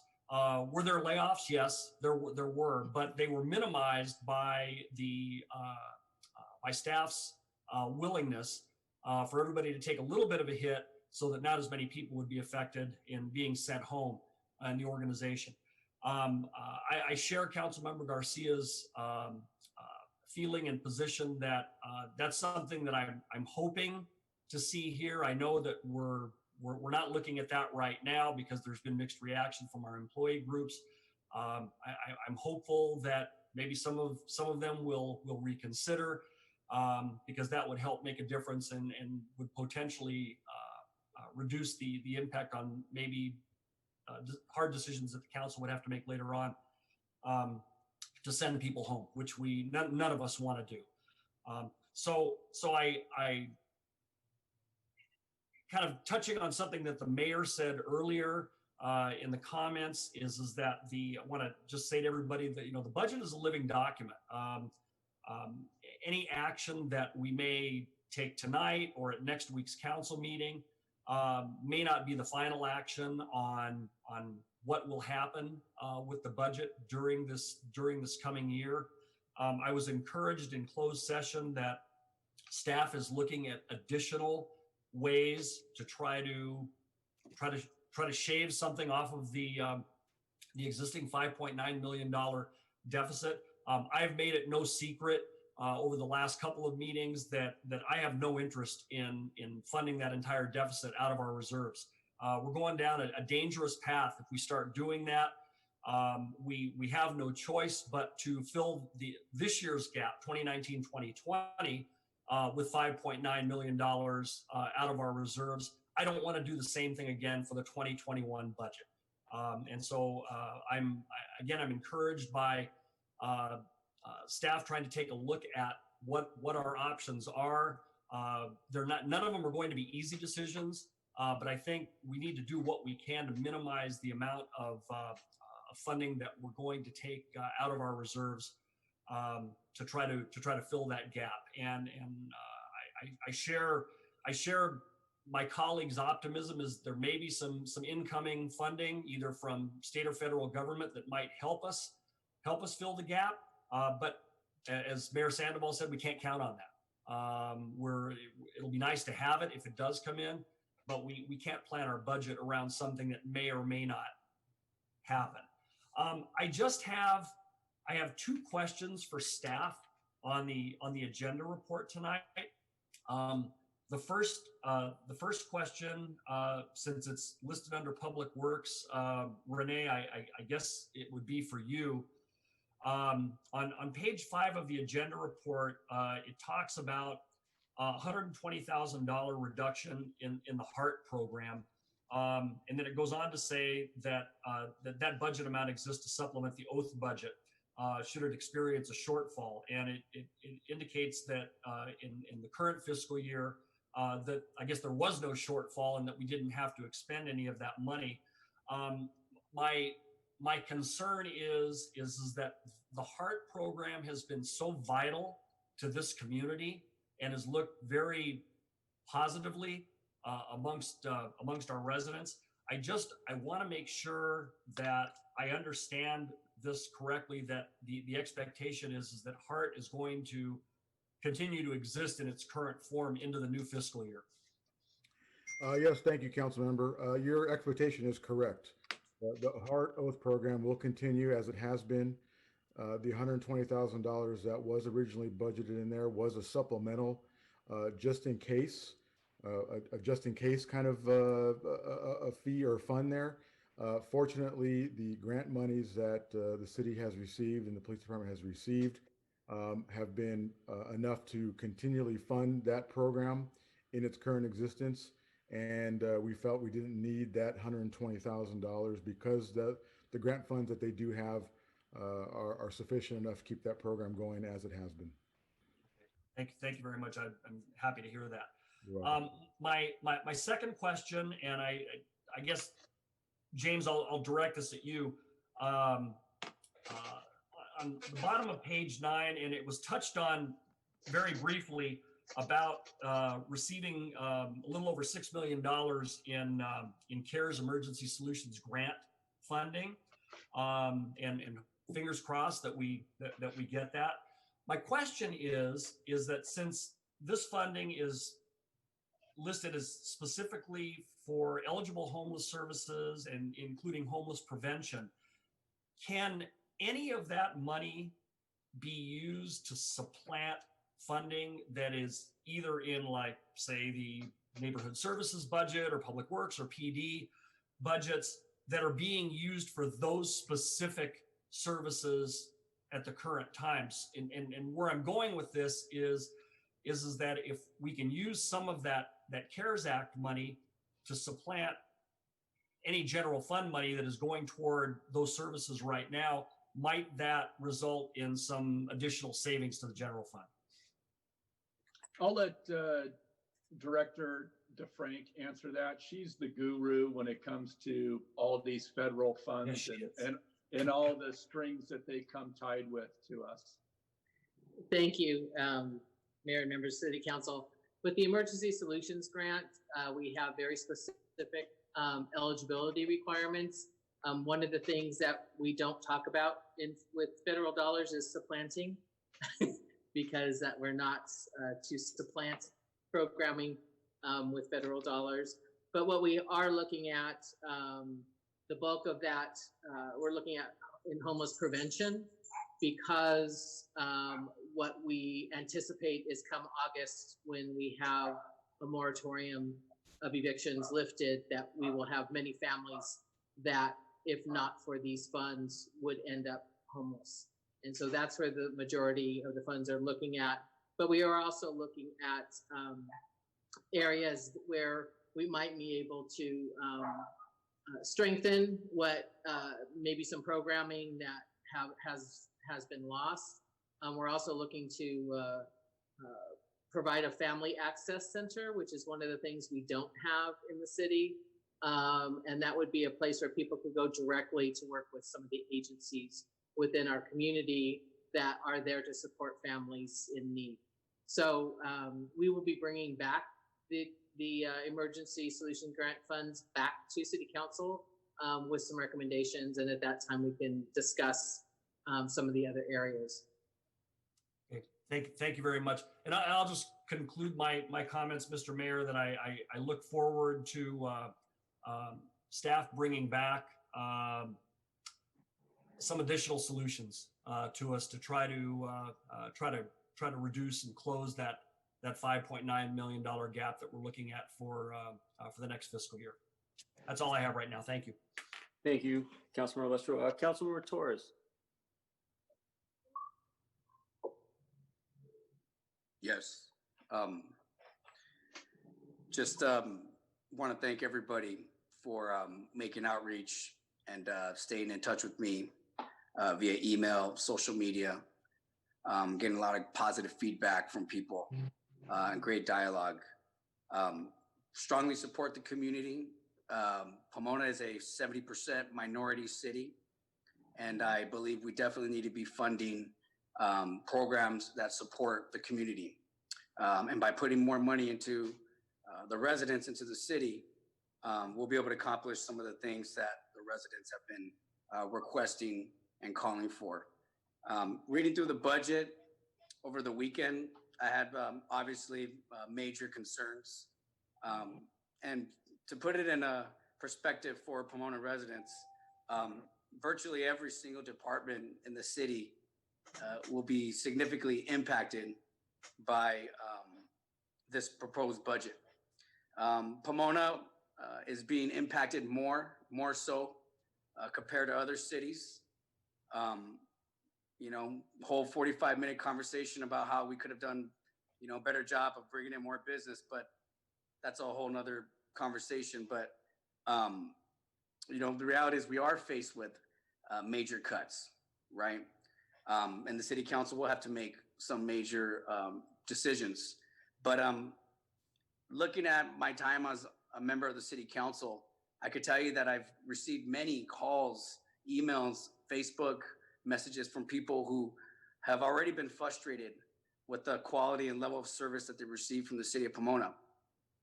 And as I read through the budget, I saw that this budget was being proposed in a manner that, I don't have the exact quote, but kept in mind the safety or so of the residents. You know, I'm sure that they probably did to the best of their ability, but deep down inside, I know that it's just going to get worse for people. People are already struggling to get calls for service. People are already struggling to get help through the city. Businesses are having a hard time navigating through the red tape. And even constituents having a hard time making their voices heard. And making drastic cuts like this, it's just going to compound the problem even worse, in my view. And I strongly believe that we can't let the solution be worse than the problem. Because remember, unlike other cities, the city of Pomona is, I've read in one report, I guess the 8th most dangerous city at night. Many of the surrounding communities don't have to deal with those statistics, and they don't have to deal with the investing in public services that is required to respond to homeless people, to respond to the sex offenders, to you know, the number of calls for service that this city sees. So we're being significantly impacted. You know, I just remember, you know, through all the readings that I've done, that the majority of Americans are more concerned about their health than the economy. So, you know, we as elected officials have to protect the residents. We have to protect their quality of life. We have to keep the family safe. And I understand that we have to make tough budget cuts, but we have to do it in a responsible manner. And rather than going out and explaining to the community and what they already know, that many of this, yes, this was caused by COVID-19. And yes, many cities are going through this. They already know that information, is common knowledge. But rather than explaining that and reiterating that, what we should do is what Mayor Sandoval actually said, was discussing specifically what cuts are going to be happening so we can move forward, because July 1st is the deadline and we're already going to be past the deadline without making any decisions. And ultimately that's going to cost the taxpayers more money. And it's going to cause us to make more money, more cuts, deeper cuts, the longer we delay this. So, you know, it's, I just want to stress that there's a value to, you know, investing in people. You know, in my own household, I've had to, you know, dip into my own savings, right, to make ends meet, to go shopping at Stater Brothers, to pay them extra money to self-quarantine. But I knew I'm doing that knowing that I'm keeping my family safe, and I'm making a sacrifice for the future. Now, we could sit with $18, $20 million in our bank and make devastating cuts to the city, and we could hear all the calls and complaints that we're going to get. You know, we're going to get them. Or we could, you know, invest in the city. We could do a better combination of dipping into the reserves, and we could do a better job of lobbying not just the federal officials, but the state, so that we have better, stronger confidence. I haven't given up hope yet that we're going to get help from the president or Congress. But I understand at the same time is we have to make the decisions, but we can't wait any longer. So what I want, I guess, moving forward is either we're going to make a decision tonight or the next time we talk about it, we have at least option A, B, and C down that the city council can vote on, because I was under the impression that we're going to vote on something today and pass something today. And I don't want to be perceived in the community as somebody that can't make a decision and who's vacillating under pressure. I want to make a decision. I want to have my options out, and I want the community to be aware of what the options are well in advance. But at the moment, I'm not supporting this budget because it's not doing a good job investing in the people. It's going to create more problems. The solution that this budget provides is, I believe, not to knock anybody, is worse than the cure, I guess. So that's all I have to say. Thank you. Thank you, Councilmember Torres. You said you couldn't support the budget as is. Just so I'm clear, is it because you don't have the potential cuts in front of you that you would like to be able to make? In other words, there's two paths in which we can deal with the deficit. In the 2019-2020, we are going to dip into reserves. James, can you tell us what that amount is? It's going to be somewhere between $5 and $6 million. We have to finish with all of our accounting sometime in August, and then we'll have a final number for you at that time to make the appropriations from the reserves. Right. And just so we're clear, James, if we don't dip into reserves, what else is there as it relates to the 2019-2020 budget? What else is there? There really isn't, right? There really isn't. I mean, I haven't even contemplated that. It's just the facts. We're going to have a deficit, and we need to backfill it. Right. So really, what's in question is the deficit that we anticipate for the 2020-2021 budget, which I think Councilmember Torres referred to, which is we're going to have to make the tough decision, right?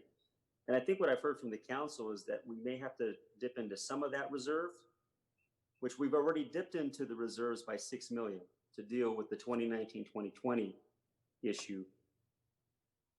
And we're proposing, at least we're considering, dipping into the reserves for 2020-2021, but we also have to ask ourselves, do we want to dip into all of the reserves, which would bring us down to about 10 million, and which would bring us down well below what we have tried to do as a council to maintain our financial integrity. And so I think what I'm hearing the council says is that perhaps we have to dip into some of our reserves, but we're just not willing to dip into all our reserves, even though we know it means really difficult cuts to the city, right? I mean, it's going to have an impact on services, but it could also have if we don't make those cuts, is what I'm saying, then, and we just go to reserves, there's always the potential that it could have an even greater impact, a worse impact on us if the situation continues to unravel and we don't have a reserve, in which case, if we didn't have those reserves, James, what are we looking at? Well, we're having a hard time. I think if you turn on the news and or go to the financial pages, we're having a hard time prognosticating what the budget is going to look like and what the economy is going to look like even past this year. So, we're going to hopefully adopt a budget tonight, and then Andrew and myself and the rest of the executive team will continue to work diligently to bring you cost-saving measures to reduce that reserve amount that you have to use to balance the budget. But, there's a strong possibility that come fiscal year 21, 2022, the economy still might not have recovered from COVID. And, some financial experts are saying we're going to see a V-shaped recovery. Some are saying it's going to be a long Nike swoosh that takes, a while. Some are saying that we're going to go down and it's going to be a U, and we're going to be bottomed out for a while before it comes back up. So, I think we have to be conservative in our budgeting and how we use the reserves over this year and the following year. And that's, that's why we're trying to get the employees to understand the need for cuts now, because potentially the cuts, if the economy doesn't bounce back, could be even worse in the future. Yep. And James, just for clarity here, right? Should we vote on tonight's budget, yay or nay? But if we pass tonight's budget, it doesn't mean we've dealt with the $6 million deficit. It simply means that you're going to bring back recommendations for our consideration, and then we will have to hash that out as a city council. Correct? The budget process is not finished tonight with a vote Right. one way or another. The budget process is an ongoing living document that Andrew and I live and deal with every day, 7 days a week. Right. So in approving the budget, this is a preliminary approval of a budget that will take a certain shape and form over the weeks and months to come. And the city council will be able to make the really hard decisions about whether they go into reserves, whether they do a little reserves, cuts, a combination of both. But making a decision tonight on this budget did in no way impact our ability to have those conversations. In fact, we have to have those conversations because we do know that there's a $6 million budget shortfall. And even then, that's just a guess, an educated guess as to what it's going to look like over 2021. This budget plan is similar to a roadmap. It's similar to getting in the car with me and going to San Francisco, Mayor. Do you want to take the 10 or do you want to take the 210? When we get to downtown LA, do we want to take the 101 or the 5? And that's what we're going to be doing all year long with this budget, is tweaking it and trying to figure out how do we be the most efficient and effective with the funds we have. Yep. Okay. All right. I have a few things, and then we'll go back to the city council one last time, and then we'll have to determine what we do next. I know there have been comments about supporting our youth, and I know that the some community members would like to take money from the police and put it into a range of different services. As it relates to youth, I made my comments at the last meeting in trying to identify funds to make sure that in this budget, we did not cut recreation for our kids. And so in this budget, you will not see that, okay? And so I just want to make that clear. And that moving forward, I will not support any cuts to the budget as it relates to our youth and recreation. And I think it's important also to recognize Councilmember Preciado's point, which is the majority of the dollars that go for our youth in this city go to our school system. Okay, that's where the majority of the dollars go. But I genuinely believe that we can do a better job of supporting our youth. So that's number one. And number two, there was a question about where this money is going to go. Okay, I support these dollars going to our African American youth, to support African American youth, Black youth. I support this going to our working class youth. 70% of the population is Latino in Pomona, and that those dollars need to go and to make sure that they go to our kids so that they can be supported in complement to what the school district is doing. And in addition, Benita, if you're on the line, I've asked that those dollars, as we look at programming for our youth, that it be an inclusive process where we get input directly from Black youth, Latino youth, LGBTQ youth, you name it, that they be a part of this conversation to make sure that we're providing programming that meets the needs of our young people. And that this is not something that we're going to impose. This is something that perhaps may be new to some degree. Not that we never get input from youth, Bernita, but this is different. So that perhaps we call for proposals from community-based organizations, and they say, hey, listen, we're going to be able to reach 50 youth, 100 youth, whatever number of youth, and we can provide those dollars to support those efforts, in addition to what we're already doing. Mm-hmm. Has that been done to any magnitude, Benita, in the city of Pomona? Not in the past. We always have, through our CDBG process, we do engage our community-based organizations and ask them for proposals, but the focus has not in the past been on youth. And so part of, as we move forward to initiating the Youth Commission, as well as looking at when we bring back the funds, the CDBG funds, that will all be part of the conversation. And we're, from the community services perspective, we're ready to have those conversations with the community. Right. So I want that to be clear. The second thing, as it relates to funding, and not just for youth, but we talked about creating a position that we have not had, at least as long as I've been mayor, or as long as anyone can remember, but a person, and keep in mind, we're in a deficit right now, okay? And we're gonna have to make some cuts or use all of our reserve funds to close this gap. But we're proposing to hire either a firm that specializes in grants or an individual to help us procure funds. And can you tell us what they would be procuring funds for? We would be looking at, youth-related and community-related grants. There are many foundations that are out there. Almost every sports league has a foundation that's attached to it. There's many community foundations that support communities, especially communities of diverse communities. So we'll be looking at all of those in a coordinated effort to outline the goals first, and then go after funding that would support those goals.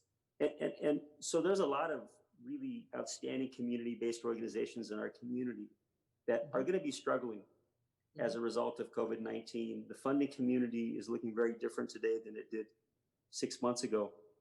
Will we be collaborating with community-based organizations and perhaps even do some joint types of efforts to procure funds for the community? Yes, what I'm looking at is basically the same game plan that we did with homeless services, that the city took the lead on a lot of grants, but we did it in partnership with community-based organizations where there was need, and sometimes it was a community-based organization that applied for the funding, and they were able to get more points because they were collaborating with the city. And then vice versa, some grants the city can go after that community-based organizations can't.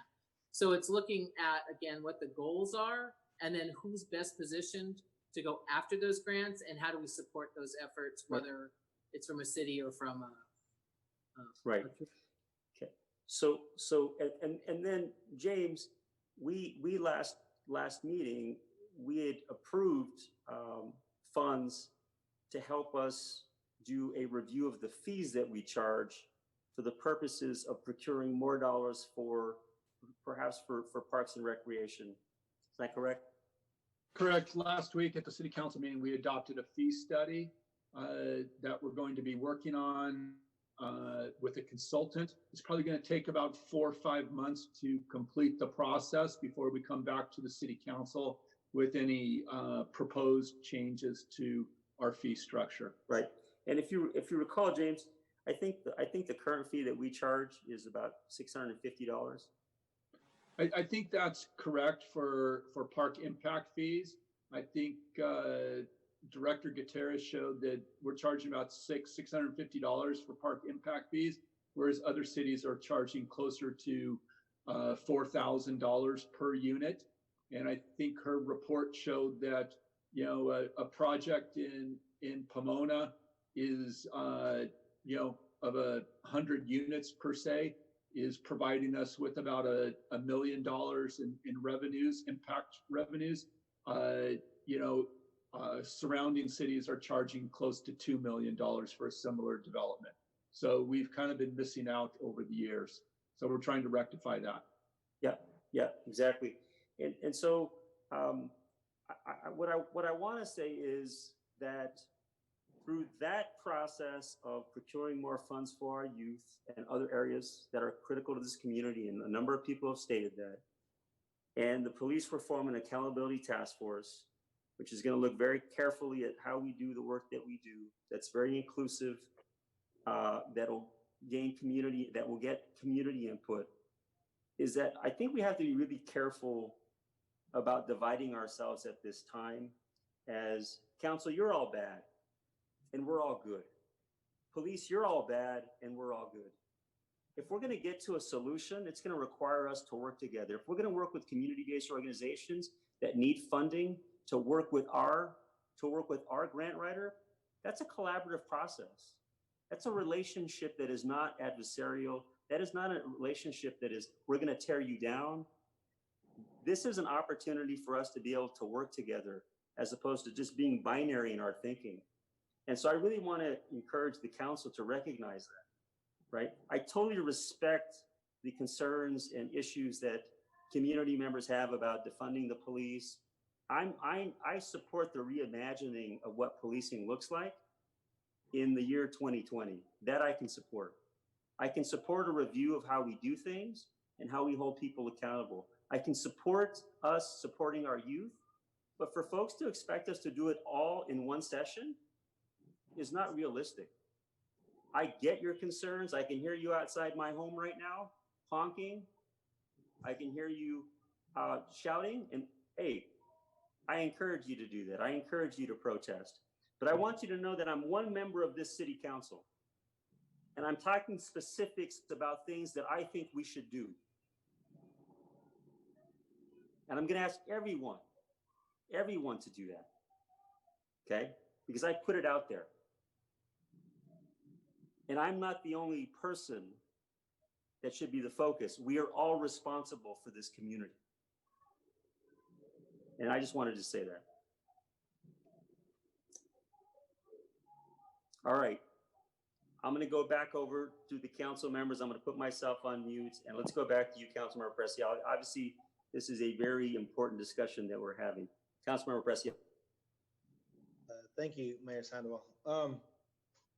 First of all, to the staff that has put in that work, thank you very much. To the staff that knows what it's like to work as a team, thank you very much.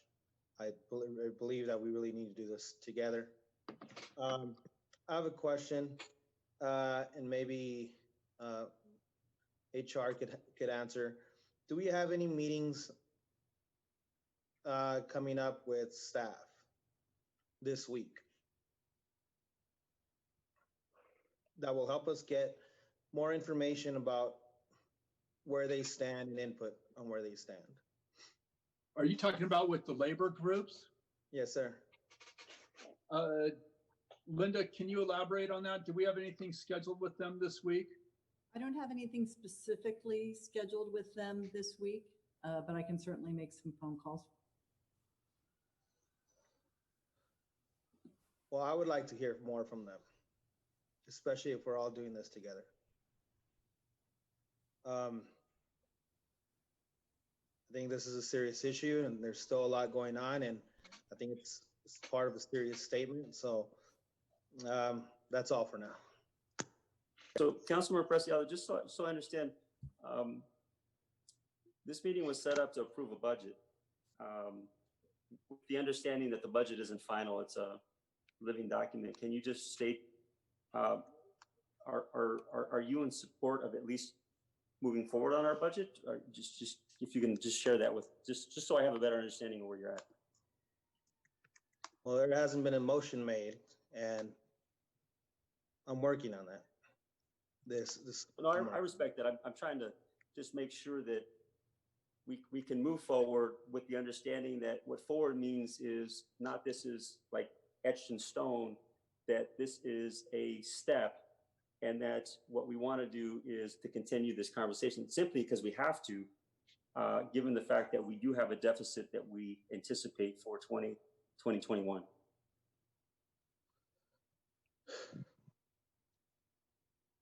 There are things that I believe that seriously need to be stopped and changed, but I believe that we're doing good in some other areas that need to be moved forward.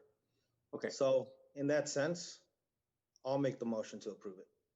Okay, thank you, Councilmember Presell. And know that in making it, it's not a commitment to everything that has been put in the budget. These are still part of the ongoing negotiations that even we have as council members, right? About where we should place our dollars. Thank you. Councilmember Garcia? I concur with Councilmember Preciado. It's very hard to make this decision when we don't know if we're playing as a team. Mayor, you spoke about unity. You spoke about all of us working towards a better Pomona together. And I think we all want that better Pomonas together. But at this moment, even as I hear people outside your home, I don't feel that even though our goal is the same, we're all trying to reach that goal in so many different ways that we're not helping ourselves. And that's disheartening, especially when it comes to this city budget, the city budget deficit. We're good people that I trust and respect and see work in our parks and in the fields. And this isn't just, our Teamsters. These are our police association members, our fire department, even though it's LA County. It's just disheartening. So while I understand that we need this vote to pass a budget, or at least to set up the structure of a budget, it's in a very real sense for me, a symbolic vote saying, yes, I want to move forward, but my heart's not in it. It's very much what are we doing? Like, what's going on here? What can we do to fix this? And that's where I stand. Do I have a yes vote for this budget? Yes, I have a symbolic yes vote for this budget because we need a budget by July 1st. Yeah. But my heart's not in it. I understand. And you know what? I don't know anybody's heart that can be in a budget that is an $11 million. No, I mean, nobody here on the council wants to have to, one, go to reserves and or cut people, right? I mean, that's the whole purpose of furloughs, right? Is we kind of just share in this burden, right? We share in this responsibility. And I know the experience of the employees and the bargaining units when the recession hit in 2008, 2009, there was this idea that we're going to help you get through this, but that over time things would get better. And the reality of a lot of cities, and Pomona in particular, things have not always gotten better. And there's a lot of distrust, and there's a lot of, there's so much that goes into making these types of decisions, right? And so I can certainly understand the concerns that some of you have expressed as it relates to the bargaining units. But at the end of the day, we as a city council are going to have to make tough decisions. So I don't see myself in improving this budget. I go, wow, we're done. Right? This is not like any other time that I can say that I've been mayor where we've had a range of different things coming at us, where we're having to make some really hard decisions because we know that this impacts people's lives. It impacts. And I think that makes it very hard, Mayor. Yeah, it makes it. It impacts lives. It impacts employees. It impacts employees that we know, that we work with, that we call. We know it impacts our residents when they make calls and they want that couch picked up, or they want graffiti removed, or when they want an officer there because they have a domestic situation that needs to be addressed. There's nothing in this process that I go to myself and say, wow, I feel good. But at the end of the day, we're elected to make some really hard choices, and we're not making those choices tonight, right? We're making the choice to make sure that we cover the shortfall that we know is a part of the 2019-2020 budget. And that's got to come from reserves because there's nowhere else where that money is, right? You're not going to lay off 20 people right now and all of a sudden come up magically with $6 million, right? So we need to do that. But if we decide that, you know what, because of this budget shortfall for 2019-2020, and you know, we need to make sure that we cut even more, right? And I'm not hearing that, but I'm just saying if that's really critical for some folks about making sure that we preserve that reserve, then that means we have to cut more. And unless we get to a place with the bargaining units, and I hope we do. I really hope that somebody is watching. We appreciate our employees, we care about our employees, but these are the kinds of tough decisions we're going to have to make, and we hope that they'll come to that recognition, understanding all the feelings they have as a result of the last 12 years of having felt perhaps not always supported. Okay, Mayor? And so, yes. I just want to share with you and the council that the charter requires that I give you timely updates on the budget situation. And Director Mowbray and I commit to you that that's what we'll do over the coming months as we continue to do this, is that we will bring you consistent updates with what we're doing and where we're going. Yeah, no, and that's in the charter. Jane, and this is, and there's some other dollars that perhaps will come in this coming year that perhaps softens the blow a little, but I'm not going to rely on any of that. Let's just rely on what we know now, and we need to be flexible. We need to be surgical. We need to be nimble to be able to, as this budget evolves, as new information becomes available, to be able to make the tough decisions. I would just simply say, and I'll just restate this again, is I've heard loud and clear from the community that our investment in our youth, and particularly our African-American families, our working class families, is critical. So I just want to say one last thing as it relates to our commitment to that.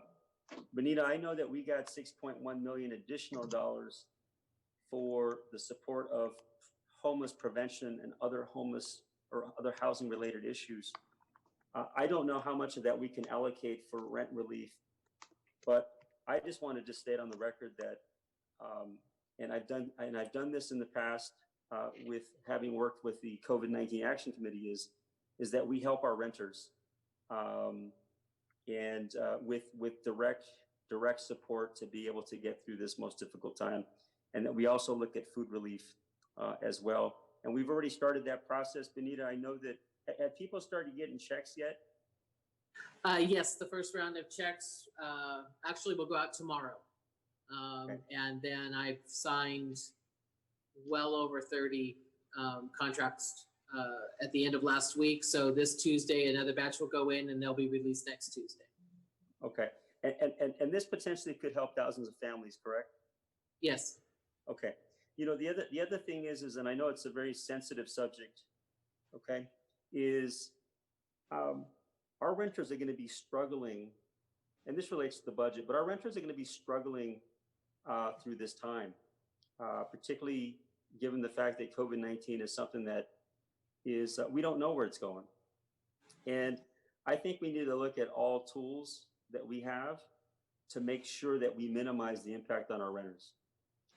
And so one of the things I'll make during council member communication is to look at what steps, and I've already talked to you about this, James, is what policy decisions can we make to address that? We don't need to discuss it now, but I just want to make sure that I put that out there because I know it's something that's important to this city council is how do we take care of some of the most vulnerable members who, many of them are renters who are struggling at this time. And then again, I just wanted to reiterate, I know there's folks out there who have very strong feelings about police, who have strong feelings about what we're doing and not doing. And all I say is that here's an opportunity for us to work together, is to bring in more dollars, is to support particularly our youth and our African-American youth and families, our Latino youth, our working class youth. Let's work together on this I know there are organizations out there that will need funding to continue their work, just given the very difficult times. And there's a window for us to be able to do that. And knowing the city council, I know that they absolutely support that idea of it's important that we begin making the investment on the front end and not on the back end, and that we look at all ways in which we do the work. And as part of that task force, we're going to have to look very carefully at how we do things. But it's going to be an inclusive process that I've initiated in concert with the city council. Alrighty, Councilmember Ontiveros Cole. Mayor, can I just ask if you've I'm sorry. seconded I'm the sorry, motion? Garcia. So you're going to second the Councilmember Preciado's. Okay, thank you, Councilmember Garcia. Elizabeth, any final comments? Yeah, I just want to say that I piggyback on everything that's been said tonight. I want to thank the city manager and our finance director for bringing this to the city council and to the city of Pomona. We need to get along. We need to be able to work together. I mean, that's something that is so necessary in order to move this situation forward. It's unpredictable about the pandemic, COVID-19. We don't know where it's going. It is increasing, it's surging, it's spiking. All this is on the news media. We have to understand that. But right now, as a city of Pomona, we're here as a council, and we're here for a reason, because we love our city. We have caring attitudes toward our constituents. Please understand, the city of Pomona, that we are working together. We're here to support our city. And thank you for all of the public concerns that were read tonight. We understand your situation, but we have to make the right decisions. And sometimes the right decisions are not everybody's favorite to hear. But thank you so much for your efforts. And we just need to move forward. And that's about all I have to say. Thank you. Thank you. Councilmember Lestro. Thank you, Mr. Mayor. I was somewhat verbose in my original comments, so I'll try to keep it brief. But I just want to thank all the members of the community who have taken the time to let us know what they think, give us their opinions, and we appreciate all of those. And I also appreciate the comments of all of my colleagues and all the work that staff has put into what's before us tonight. This is not just a tough decision for us here in Pomona. This is something that councils across the state and across the country are facing right now in looking at adopting budgets for the 2021 fiscal year. So we're not alone in this, and we have some tough decisions to make. But as I said earlier, I'm encouraged by the work that staff has done and will continue to do to try to bring us a budget that will be fiscally responsible and also address a lot of the concerns that have been talked about here tonight, and directing money toward programs and groups that will best benefit by that additional funding. And I look forward to proposals that staff brings us over the coming weeks, where we can continue to kind of massage and get the budget going the direction that we want. And most importantly, I think, is close that gap that we're looking at right now. Thank you. Thank you. Councilmember Torres, you want to close this out? Sure. Thank you to the staff and everybody for bringing forward this information. I understand that, I'll keep this quick. I understand that we're not, that there's still decisions that got to be made down the line. But I strongly feel that this vote right here is a statement on the direction that we're headed. So when I read the agenda, which I believe was made public to the community, when I read that agenda, and I see that there's going to be potential financial impacts to like crossing guard services, summer pool program, and then obviously I hear the city council talk about not making any cuts to youth or youth programs. I just want the next budget to be very clear, because when I read through this budget, and I hear members of the council tell me, well, we're not going to support any cuts to the youth because it's a priority, which is understandable.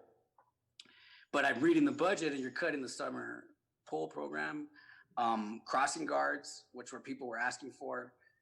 So I just really am praying that the next recommendations that come forward are a little more clear. And I encourage, obviously, myself and all the council members to talk to the staff beforehand so that we can make the decision at the end when it comes forward and not delayed anymore. That's all I have. Thanks. Mayor, Yeah, I just want to clarify on the crossing guards that, yeah, we're cutting the budget on the crossing guards, but that's because the school district is telling the chief and I that they won't be back in session until January at the earliest. So we aren't budgeting for them for September through January, but we still have budgeting there for when the kids go back to school, if they go back to school. And the aquatics programs will be jump-started if we get clearance from the county to start those programs back up. But, we're still, I just saw today that LA County is closing all of LA County beaches July 3rd through the 6th because of the increases in cases to COVID. So it's a situation that's constantly changing, and it's dynamic on a day-to-day, week-to-week, month-to-month basis that, we'll continue to update you on and with recommendations and suggestions. Okay, thank you. Yeah, James, thank you for that clarification, because when I'm thinking of our recreation dollars and direct programming that we do for our youth, I just want to publicly state, if you're telling me we're cutting pool hours simply because we're trying to cut the budget, that's different than we can't even open up the pool. So there'll be savings that come from that as a result of us not being able to open up the pool because of the current COVID-19 situation. Just some final comments on my side. I want to thank Andrew and your team and James. I know you guys have been working hard to get us here, and it hasn't been easy. Nobody ever likes to come to the table and tell you you don't have enough money to pay for everybody, to pay the bills. That's tough, because this has a direct impact on the financial health of the city, which impacts our residents, but it also has a real impact on the employees that you guys work with every single day. And so I just want to thank you, Andrew and James, for your work. I wanted to thank department heads as well. I know it was very difficult for them to get us to this point. There's more work to be done. And then just lastly, to the employees, as we have to make these decisions about perhaps what cuts we might make, know that we don't do them with,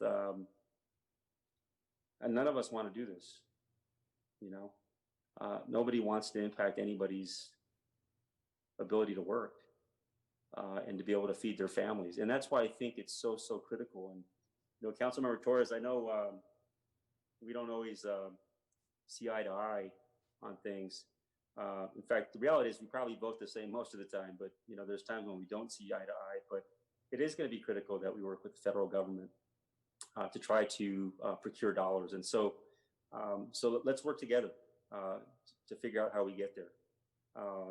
And we have to work with our state legislators as well, because Pomona is going to be hurting, but I know other cities are going to be hurting as well. And there's a lot of money at the federal level, and there's a lot of money at the state level. And we got to make sure that we get those dollars, because we shouldn't be in a position where when 2008, 2009 hit and we had to cut a lot of employees, now we're in the same situation. It's like we never rebounded from the initial recession, the recession that hit back in 2008, 2009. And we know we're at the bone already in terms of the services that we operate, that we provide. This is not helpful to anybody. But I know we're going to have to make some really tough decisions. And then I just want to acknowledge that, you know, for the last 2 to 3 weeks, I've been working with a group of Black community leaders and who have identified some areas that are important to them. Some of it revolves around our police reform and accountability. Some of it revolves around the support for our Black youth and families and as it relates to both recreation, but housing. And, you know, one of the things that they want to see is a Black cultural center, perhaps connected very much to the African American Museum of New Beginnings, which is a true treasure in the community. And then there's some other areas that are important to them, and I just want to convey those. And some of that involves funds and making sure that we fund our Black community.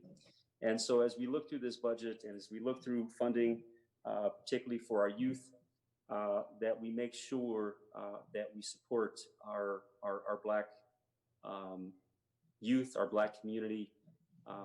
And, you know, when we say Black Lives Matter, that's got to mean something more than just a slogan. It's got to mean real change. And while I know folks will not see anything that we've done as progressive, I'm mindful that where we were before this, and I'm mindful of where we're at now. And if we have the vision, and I think we do, is we got to make sure that every young person in this community has an opportunity to realize their full human potential. And we have to organize our society in a way to do that. And it's clear that the way in which we've done things has benefited a very, very small group of people in this society. And we have to change that. And everybody on this city council, we are working class people. And we want to see working class people realize that potential. So let's work together to do that, as hard as it's going to be at times where we don't always see eye to eye. But this is not a time for us to be tearing each other down. This is a time where we need to be building each other up, where we need to work together. Because I know we have resources at the city that are so important to our community members. And so let's do this. I'm absolutely committed to it. And I believe that every city council member is committed to doing that. So with that said, I know we have a motion on the floor. First, Councilmember Preciado. We have a second, Councilmember Garcia, to approve the budget. Did I read that correctly? Actually, I wanted to remind you that we needed a second. I did not second it. Okay, sorry about that. Okay, so I have a motion by Councilmember Preciado. Can I get a second? Second. Okay, I have Councilmember Lustro who seconded the motion. And let's go ahead and do a roll call. Roll call. Preciado? Yes. Garcia? Yes. Ontiveros Cole? Yes. Castro? Yes. Torres? No. Sandoval? Yes. Okay, the next item. Next item is discussion item number 3. It's an urgency ordinance of the City Council of the City of Pomona, California, amending Section 2-1187 of Division 2, Article 10 of Chapter 2, and adding Section 34-113 to Division 2, Article 3 of Chapter 34, relating to fines for illegal fireworks violations. Okay, do we have any speakers on this item? Yes, we do. We have 3. Okay, and did we capture all the Facebook posts on fireworks as part of the public record? I did not know. Leah doesn't have that amount of time there. I'm kidding, but I know this is a very serious subject for folks, but it's just, if anybody's following social media, it's a lot of things, but one of them is just fireworks. And I do have to say that I've seen an improvement over the last week or so. That's not to say there's not more work to be done, but there has been improvement. Anyways, this is an item before us. There's no speakers. Yes, let's go ahead and start with council. What's that? Yeah, Oh, I'm sorry. There's 3 speakers. Let's go ahead and hear the 3 speakers, and then we'll start with Councilmember Torres and then work our way down to Councilmember Preciado. Okay, first comment is from Christy Kirchhoff. I want to express my concerns regarding fireworks on Ganesha Hill. We have been hearing them every night now for a couple of weeks. My husband called into the police last night to report that he saw several young men on the ridge of Ganesha Hill lighting up fireworks. There is a road up to the hill that is easily accessible to anyone who wants to go up there and set off fireworks. They know no one will come and stop them because when we call into the police, our calls are ignored. This is in addition to campers on the hill having open cooking fires, is a great concern to all of us, especially this summer with the dry brush on the hillsides. These fireworks and cooking fires are a great danger to us. Please stop these illegal activities now for everyone's safety. How many times do we have to call for help to prevent fires on the hill? This is a disaster waiting to happen. Please end the fireworks and camping in Ganesha Hills. Next comment is from Olivia Corona. My concern is the fireworks going night after night. PPD issues a citation and a promise to appear. This is so ridiculous. If they are able to purchase a good amount of these illegal fireworks, do you think a fine of $1,000 is going to stop them? Think again. It has not slowed them down a bit. Another concern is all the animals and people with PTSD having to deal with these loud explosions. Their anxiety levels are so high, they're through the roof. My dogs are so scared they rub underneath the bed or jump on my lap. They are shaken beyond belief. The alternative is to medicate them. And yes, this gets expensive. Why can't there be stricter penalties for illegal fireworks? The city of Pomona would add additional revenues to the coffers. Please, please help the law-abiding citizens and their pets of Pomona. And the final comment is from Joan McIntyre. Dear Mayor and City Council members, please consider taking the issue of illegal fireworks in our city very seriously. Many of us have had sleep disrupted, veterans and pets traumatized, our homes threatened, and needs to be curtailed somehow. Each year, the fireworks start early and seem to go on for months. We live close to a place that has fireworks used frequently. The Wells Fargo Bank parking lot on Pasadena Street between Eleanor and Palomares is one location where someone sets them off, if not nightly, then frequently. We see sometimes evidence of this left on the pavement the next morning. It is too dark to identify anyone late at night, but neighbors do try to patrol this area. And that was the final comment. Great, thank you. Alrighty, Councilmember Torres? Yes, I just want to say thank you very much to the city for bringing this forward and to addressing the residents' concerns in a timely manner. Unfortunately, the city won't be able to address every single issue. There are a lot of people home right now because of the pandemic and playing around with fireworks. But the city is doing their best to address the issues as they come up. So thank you very much. Thank you. Councilmember Lestro? Thank you, Mr. Mayor. I too appreciate the urgency ordinance. It's probably something that we should have addressed earlier, but we're moving forward and trying to address it now. I too have been hearing fireworks around town since Memorial Day. It seems to be what I see on social media. It seems to have started then. But also I've noticed that it kind of ebbs and flows too. We'll go for a few days and won't hear anything, and then all of a sudden it starts up again. So hopefully this will be a deterrent. I realize the challenges the police department has in enforcing it, but fingers crossed that this will help. Thank you. Councilmember Rhonda Roscoe? Yes, thank you, Mayor. Well, in my area of District 4, I hear them every single night. I just heard one, so if you see me running out, you'll know it's because of my dogs. But the thing is, I'm glad that this is coming to the City Council, that we're moving forward on this. This is so important for vets and for our animals, especially, but also for families. I mean, and it's also, given a bad impression of those who are doing it for their children and not respecting what is necessary in the city of Pomona to keep it safe. And I am very concerned about fires. There are fireworks going off in various areas of the city. We have them in private parking lots. There was one at Unity Church the other night. It was pretty bad. People just were going bananas. And so I'm glad this is moving forward. I'm in agreement with this, and also it's also going to be effective for the New Year's as well, and any other day after that, I hope. And also, if I had my choice, I'd like to, raise the violation, the fines to $2,500. People have been making jokes about the 1,000. The 1,000. What's that? But you know what? Once it hits the pocketbook, I think you're going to realize, whoever is shooting these off, that it's going to be effective very much. But yeah, I'm for this, and thank you for bringing it to the council. Councilmember Garcia. Thank you, Mayor. I also am in agreement with this. I thank staff for getting this together. And I would just like to make a plea to our residents. Please do not shoot off fireworks, and especially do not shoot off fireworks in high density populated areas. When I go through Angela Chancellor and I see discarded fireworks in the streets, fear clutches my heart. All it would take is one of those apartment buildings that's so tightly packed in Angela Chancellor for tragedy to occur. We had a horrible fire in District 3 at the beginning of the summer where lives were lost, the family was greatly impacted, and I do not want that to happen again.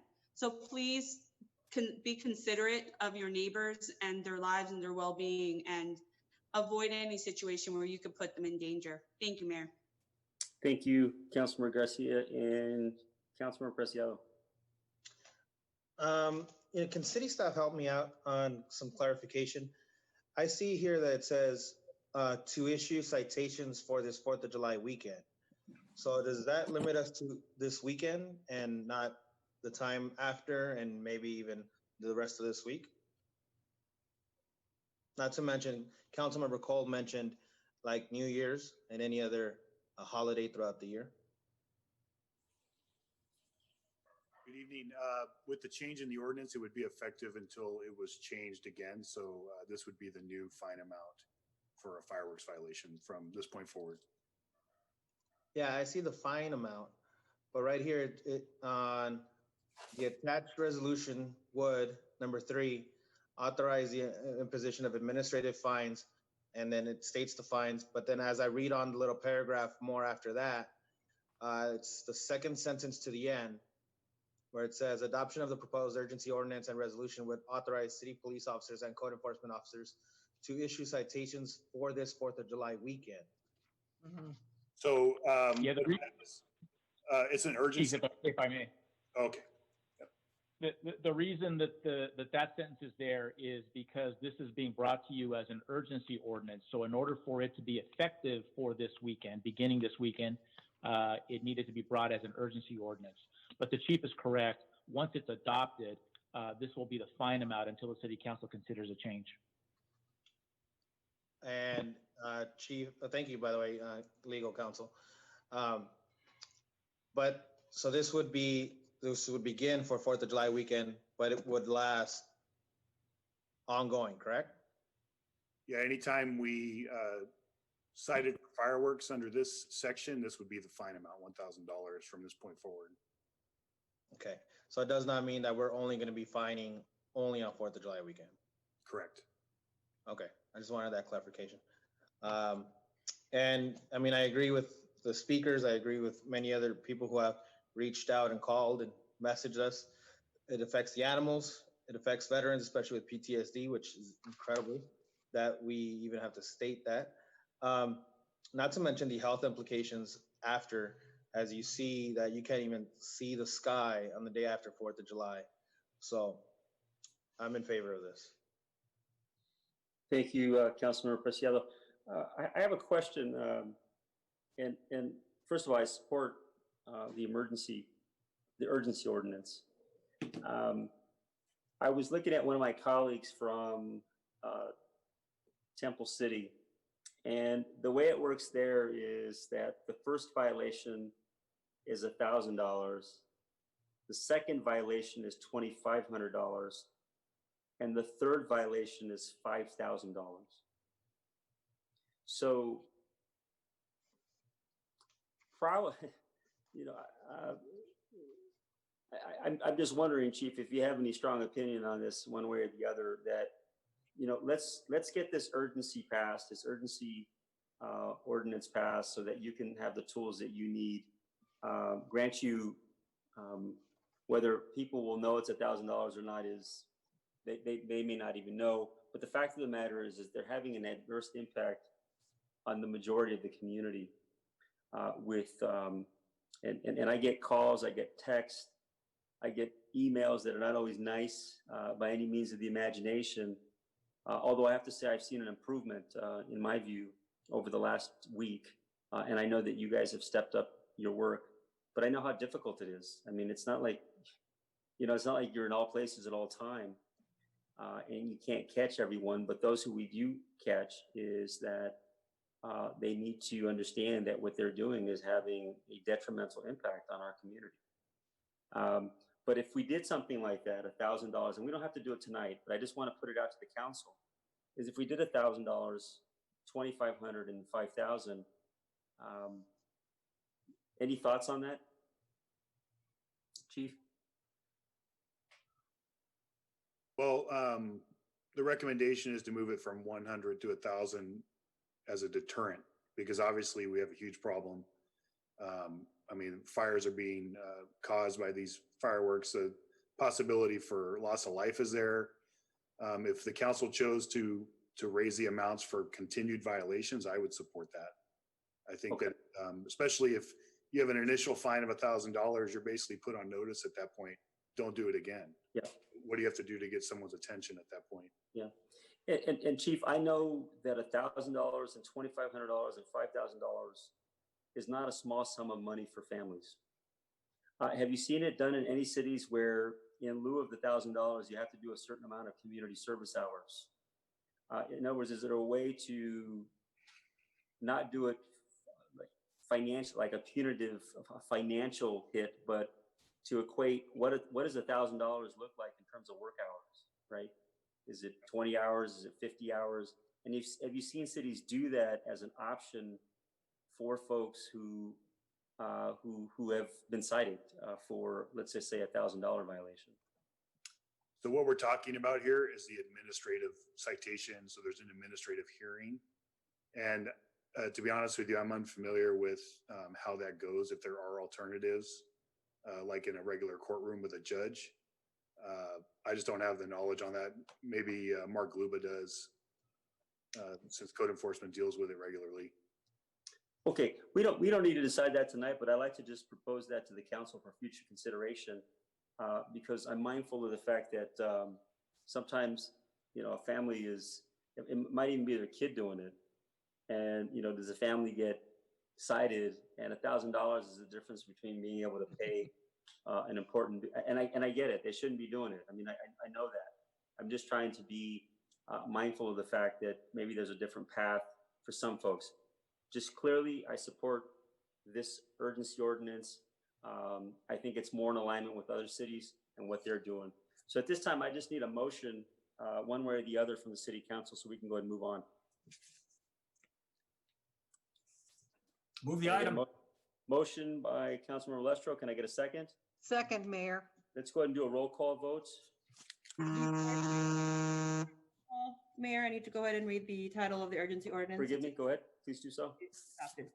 Urgency ordinance number 4291, an urgency ordinance of the City Council of the City of Pomona, California, amending section 2-1187 of Division 2, Article 10, Chapter 2, and adding section 34-113 to Division 2, Article 3, Chapter 34 of the Pomona Municipal Code relating to fines for illegal fireworks violations. Roll call. Preciado? Yes. Garcia? Yes. Ontiveros Cole? Yes. Lastro? Yes. Torres? Yes. Sandoval? Yes. Thank you. Okay. Dave, do you want to say something? Rosalia, do we have a resolution? Yes, we do, but we don't need to read the title on that. Okay.